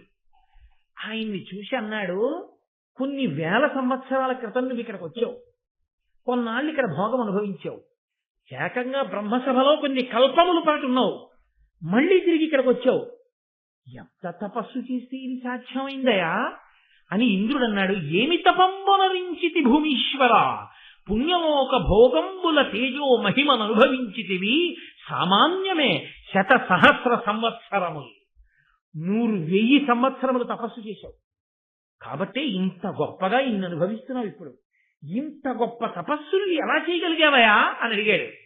అడిగితే ఏయాతి అన్నాడు, సుర దైత్య యక్ష రాక్షస నర ఖేచర సిద్ధ ముని గణ ప్రవరులు భాసుర తపములు నాదగు దుష్కర ఘోర తపంబు సరియుగా వమరేంద్ర. ఇంద్రుడా, నువ్వు అడిగావు కాబట్టి చెప్తున్నాను. సురులు కాని, దేవతలు కాని, దైత్యులు కాని, యక్షులు కాని, రాక్షసులు కాని, మనుష్యులు కాని, ఖేచరులు కాని, సిద్ధులు కాని, మునిగణములు కాని నేను చేసిన తపస్సు లాంటి తపస్సు చెయ్యగలిగిన వాళ్ళు లోకంలో లేరు. వెంటనే ఇంద్రుడు అన్నాడు, నువ్వు ఎంత తపస్సైనా చేసి ఉండొచ్చు, నేను ఇలా తపస్సు చేశానంటే సంతోషిద్దును, మిగిలిన వాళ్ళని పెద్దలని పట్టుకుని పనికి వాళ్ళని చేసి వాళ్ళు నాలా ఏం చేయగలరన్నావే, ఈ అహంకారానికి నీ పుణ్యం నశించిపోయింది, పో భూమి మీద. అంతే, అక్కడి నుంచి కింద పడిపోతుంది. ఎక్కడికి వెళ్ళిందో చూడండి. అహంకార స్పర్శ ఇంత యయాతిని ఎంత కిందకి తీసుకొచ్చి ఆ ఒక్క మాటకు పోయింది నీ పుణ్యం అంతా. నువ్వు చేసిన తపస్సు, ఇన్ని 1000 సంవత్సరాల తపస్సు పోయింది అహంకారంతో నీకు వచ్చేసిన మాట వల్ల. పో కింద కదా. పడిపోతూ ఇంద్రుణ్ణి ప్రార్థన చేశాడు. మహానుభావ, ఇంత అన్యాయంగా కింద పడిపోలేను, మళ్లీ వెళ్లి మనుష్యలోకంలో బతకలేను, కాబట్టి నన్ను నక్షత్ర మండలంలో నక్షత్రాలకి సమీపంలో ఉండే అవకాశం ఇమ్మన్నాడు. సరేనని అక్కడికి పంపారు. శిరి నక్షత్రం అని ఒక నక్షత్రంలో ఉండేటటువంటి కొంతమంది యయాతిని చూసి ఆయన దగ్గరికి వచ్చారు. వాళ్ళు ఆయన దౌహిత్రుడు, ఆయన కూతురు కొడుకులు. వాళ్ళు శరీరాలు కూడా విడిచిపెట్టి నక్షత్ర మండలానికి వెళ్ళారు. అప్పుడు ఇంకా ఈయన హాయిగా పైన తిరుగుతున్నాడు. ఒక్క మాటకి అహంకారంతో ఇతరులు అవమానించినందుకు పడిపోయాడు. అప్పుడు వాళ్ళు వచ్చి అన్నారు, మీరెవరు, ఎందుకు ఇలా వచ్చారు, ఇక్కడ ఎందుకు నక్షత్రాలకు దగ్గరలోకి వచ్చి నిలబడ్డారు అని అడిగారు.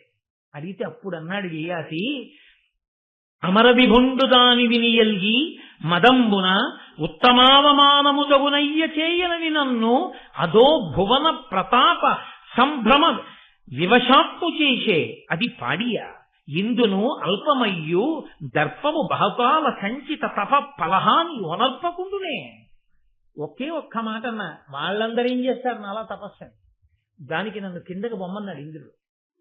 మళ్ళీ అడిగితే ఇక్కడికి పంపించాడు నక్షత్ర మండలానికి. నిజమే, ఎంత చిన్న మాట అయినా అది అహంకారంతో మాట్లాడే ఒక్క మాట అయినా ఇన్ని పుణ్యాల్ని పాడు చేసేస్తుంది. కాబట్టి ఇంద్రుడి తప్పే ఉంది, నాదే తప్పంత. అహంకారంతో మాట్లాడడం, పెద్దల్ని అధిక్షేపించి నేను ఎలా తపస్సు చేశానో చెప్తే పోదు, వాళ్ళు పనికి మాలిన వాళ్ళు అంటాం ఎందుకు? దానివల్ల పడిపోయారు. కోరుకుంటే ఇదిగో ఇక్కడికి పంపారన్నారు. అంటే వాళ్ళు అన్నారు, నువ్వు ఇన్ని లోకాలు తిరిగావు, ఇన్ని కల్పాలు ఉన్నావు, బ్రహ్మసభలో ఉండడం అంటే బ్రహ్మగారు మాట్లాడుతుంటే వినొచ్చు, నీకు ఎన్నో తెలిసి ఉంటాయి, మాకు ధర్మం గురించి 4 మాటలు చెప్పండి. అంటే సర్వభూత దయ్యకు సత్యవాక్యమునకు ఉత్తమంబు ధర్మ ఒండెరుంగా ఒరలు నొప్పి కోడకు పతాపమనరించు నదియకడున ధర్మం అనిరిబుధులు. ఆయన అన్నాడు, సర్వభూత దయ, సత్యమైన వాక్యము, ఈ 2 లోకంలో అత్యుత్తమమైనటువంటి ధర్మాలు. సమస్త భూతముల మీద దయ కలిగి ఉండడం, వాక్కునందు సత్యం ఉండడం. ఇతరులకు బాధ కలుగుతుందని తెలిసి కూడా బాధ పెట్టడం కన్నా పెద్ద ధర్మం లోకంలో ఇంకోటి లేదు అంటూ ఆయన ఒక ప్రసంగం చేశాడు. వేదము ప్రమాణము, వేదము ఎలా చెప్పిందో అలా బతికి గృహస్థాశ్రమంలోకి వెళ్లి వేదము అనుభవించమన్న భోగములను అనుభవించి, ఈ భోగములు భోగములా అనేటటువంటి ప్రశ్న వేసుకుని దానివల్ల వైరాగ్యములు పొంది వానప్రస్థానికి వెళ్ళి భార్యతో కలిసి తపస్సు చేసి చిట్ట చివర భార్యని కుమారుడి దగ్గరికి పంపి కాని భార్య శరీరాన్ని కాని విడిచిపెట్టేస్తే అప్పుడు తాను సన్యాసం తీసుకుని కాషాయం కట్టుకుని ఏ ఊరిలోకి రాకుండా, ఏ పట్టణంలోకి రాకుండా, ఏ గ్రామంలోకి రాకుండా బయట దూరంగా ఊరికి చిట్ట చివర ఎక్కడో ఏ చెట్టు చొర్రలోనో ఉండిపోయి ఆకలిస్తే వ్యాధి వచ్చినట్టు అప్పుడు మాత్రం ఊళ్ళోకి వెళ్ళి ఇళ్ల ముందుకెళ్ళి చెయ్యి తాపి 4 పిడతలు చేతిలో వేస్తే ఆ పిడతలు మాత్రమే తిని ఊరు బయట నివాసం చేసి నిరంతరము ఆత్మని మననం చేసుకుంటూ సాక్షి మాత్రంగా ఉండి శరీరం పడిపోతున్నప్పుడు కూడా తాను ఆత్మగా నిలబడగలిగిన సన్యాస స్థితిలో ఉండిపోయిన వాడెవరో వాడు మోక్షానికి అర్హుడవుతాడు. కాబట్టి ఇలా బ్రతకమని వేదం చెప్పిందయా, అలా బ్రతకండి, అలా ఉండాలి లోకంలో ఉండేటటువంటి వాళ్ళందరూ అన్నాడు. అంటే వాళ్ళు చాలా సంతోషించి, మహానుభావా నీకు ఇన్ని విషయాలు తెలుసు కదా, నీకు ఇన్ని తెలిసున్న వాడివి, భూత భవిష్యత్ వర్తమాన కాలములు తెలుసున్న వాడివి కాబట్టి మాకు చెప్పు, మాకు పుణ్యలోకములు ఉన్నత లోకములు ఉన్నాయా అని అడిగారు. అడిగితే ఆయన అన్నాడు, ఉన్నాయి, మీరు ఉన్నత లోకములు పొందుతారు అన్నాడు. అంటే వాళ్ళు అన్నారు, రా నిన్ను కూడా మాతో మళ్ళీ ఉన్నత లోకాలకి తీసుకుపోతున్నాం. ఇంద్రుడు వద్దన్నాడుగా, ఎలా సాధ్యం అంటే సత్సంగం వలన సాధ్యమైంది అన్నారు. మేమింత పుణ్యం చేసి ఉన్నత లోకాలకు ఎడుతున్నాం, వెంటనే నీ అహంకారాన్ని విడిచిపెట్టి నాది తప్పే, నిజమే, మహాత్ముల్ని నేను అలా అనకూడదు, అలా అన్న తర్వాత ఇంద్రుడు నా పుణ్యం పోయిందని కిందకి తోస్తే ఇంద్రుడి తప్పెక్కడుంది అని అన్నావే అని మాతో కలిసి నిలబడి మాట్లాడేవే, ఈ సత్సంగ పుణ్యం చేత మళ్ళీ నీకు ఊర్ధ్వలోకాలకు వెళ్ళేటటువంటి అదృష్టం కలిగింది, రా వెళ్ళిపోదామని ఉన్నత లోకాలకు తీసుకెళ్ళిపోయారు. కాబట్టి అథవా దీని సారాంశం ఏమిటో తెలుసా అండి? అహంకారము పోవాలి అనుకున్న వాడికి ఏకైక మార్గము లోకంలో మహాపురుషులతో కలిసి ఉండడమే. సత్పురుషులతోటి కూడిక వలన అహంకారం అనేటటువంటిది నశించిపోతుంది. అరే వాళ్ళే అన్ని తెలుసున్న వాళ్ళు అంత వినయంగా ఉన్నారు, అంత మర్యాదగా ఉన్నారు, అలా బ్రతుకుతున్నారు, అరే మనం దేనికి అహంకరిస్తాంరా, తప్పు కదా, తెల్లవారులేస్తే చూస్తున్నామని వాళ్ళని చూసి వాళ్లతో కలిసి ఉండడం వల్ల మనసు మారుతుంది. అదే విరుగుడు, అదే ఎంత కఠినమైన మనస్సునైనా, ఎంత అహంకారమైన మనస్సునైనా మార్చగలదు అని చిట్ట చివర మనకి ఈ ఏయాతి ఉపాఖ్యానం చేత మనకి తెలియచేస్తూ, చూడండి ధర్మం అని ఒక మాట ఉంది కదా, అహంకారం పట్టుకుని ఉండిపోయిన దేవయాని చివరికి ఏం కోల్పోయిందంటే, ఇంతటి మహారాజుకు భార్య రాజవంశానికి తల్లి కాలేకపోయింది, ఇటు ఒక బ్రాహ్మణుడికి భార్య అయి తాను బ్రాహ్మణి కాలేకపోయింది, ఇంత శుక్రాచార్యుల వారికి కూతురై ఆయనకి ఒక దౌహిత్రుణ్ణి బ్రాహ్మణుణ్ణి అందించలేకపోయింది. అహంకారం పట్టుకున్న దేవయాని ఏమిటి పొందగలిగింది? అమాయకత్వం చేత, పశిచరం చేత, అయోమయం చేత, తెలియనిచరం చేత ఏదైనా కావచ్చు, కానీ తప్పే. అహంకారమునందు నిలబడిపోవడం ఎంత ప్రమాదం దేవయానికి తెచ్చింది. వినయానికి ధర్మానికి కట్టుబడిన శర్మిష్ఠ జీవితం చిట్ట చివర ఏ స్థితిని పొందింది. ఆమె మహారాజ్ఞి కావాలని కోరుకోకపోయినా ఆమెయే రాజమాత అయింది. చిట్ట చివర పూర్వుడికి రాజ్యం ఇచ్చాడు. ఇచ్చి మంత్రులందరూ అడిగాడు, పెద్దవాడు ఎదువు ఉన్నాడు కదా, ఆయనకి ఇవ్వకుండా ఇతనికి ఎందుకు ఇస్తున్నావు అని అడిగారు. అప్పుడు చెప్పాడు, కొడుకు మాట వినని, తండ్రి మాట వినని కొడుకుకి తండ్రి యొక్క అధికారాన్ని ఐశ్వర్యాన్ని పంచుకునేటటువంటి అధికారం లేదు. నా మాట విన్నవాడు వాడు. శుక్రాచార్యుల వారు అనుగ్రహించారు, భగవంతుడు పలికించాడు శర్మిష్ఠ ధర్మానికి. అందుకని నా మహానుభావుడు నా మామగారే ఆ మాట అన్నాడు, నీ మాట ఎవరు వింటాడో వాడికి రాజ్యం ఇమ్మని. విన్నవాడు పూరుడు. కాబట్టి నేను పూరుడికి రాజ్యం ఇస్తున్నానని పూరుడికి పట్టాభిషేకం చేసి ఆయనకి ధర్మాలు నేర్పి, ఇంద్రుడంతటి వాడు అడిగాడు, ఏం నేర్పావని.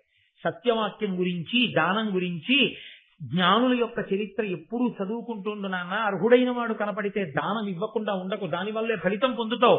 ఎప్పుడూ సత్యాన్ని పలుకు, ఎప్పుడూ కూడా సత్యము, ఉచితము, ధర్మము అయినటువంటి మాట మాత్రమే మాట్లాడుతుండని నా కొడుక్కి నేను నేర్పి పట్టాభిషేకం చేశాను అని చెప్పి పూరుడికి రాజ్యం ఇచ్చాడు. దానివల్ల పూరుణ్ణి కన్నా శర్మిష్ఠ రాజమాత అయింది.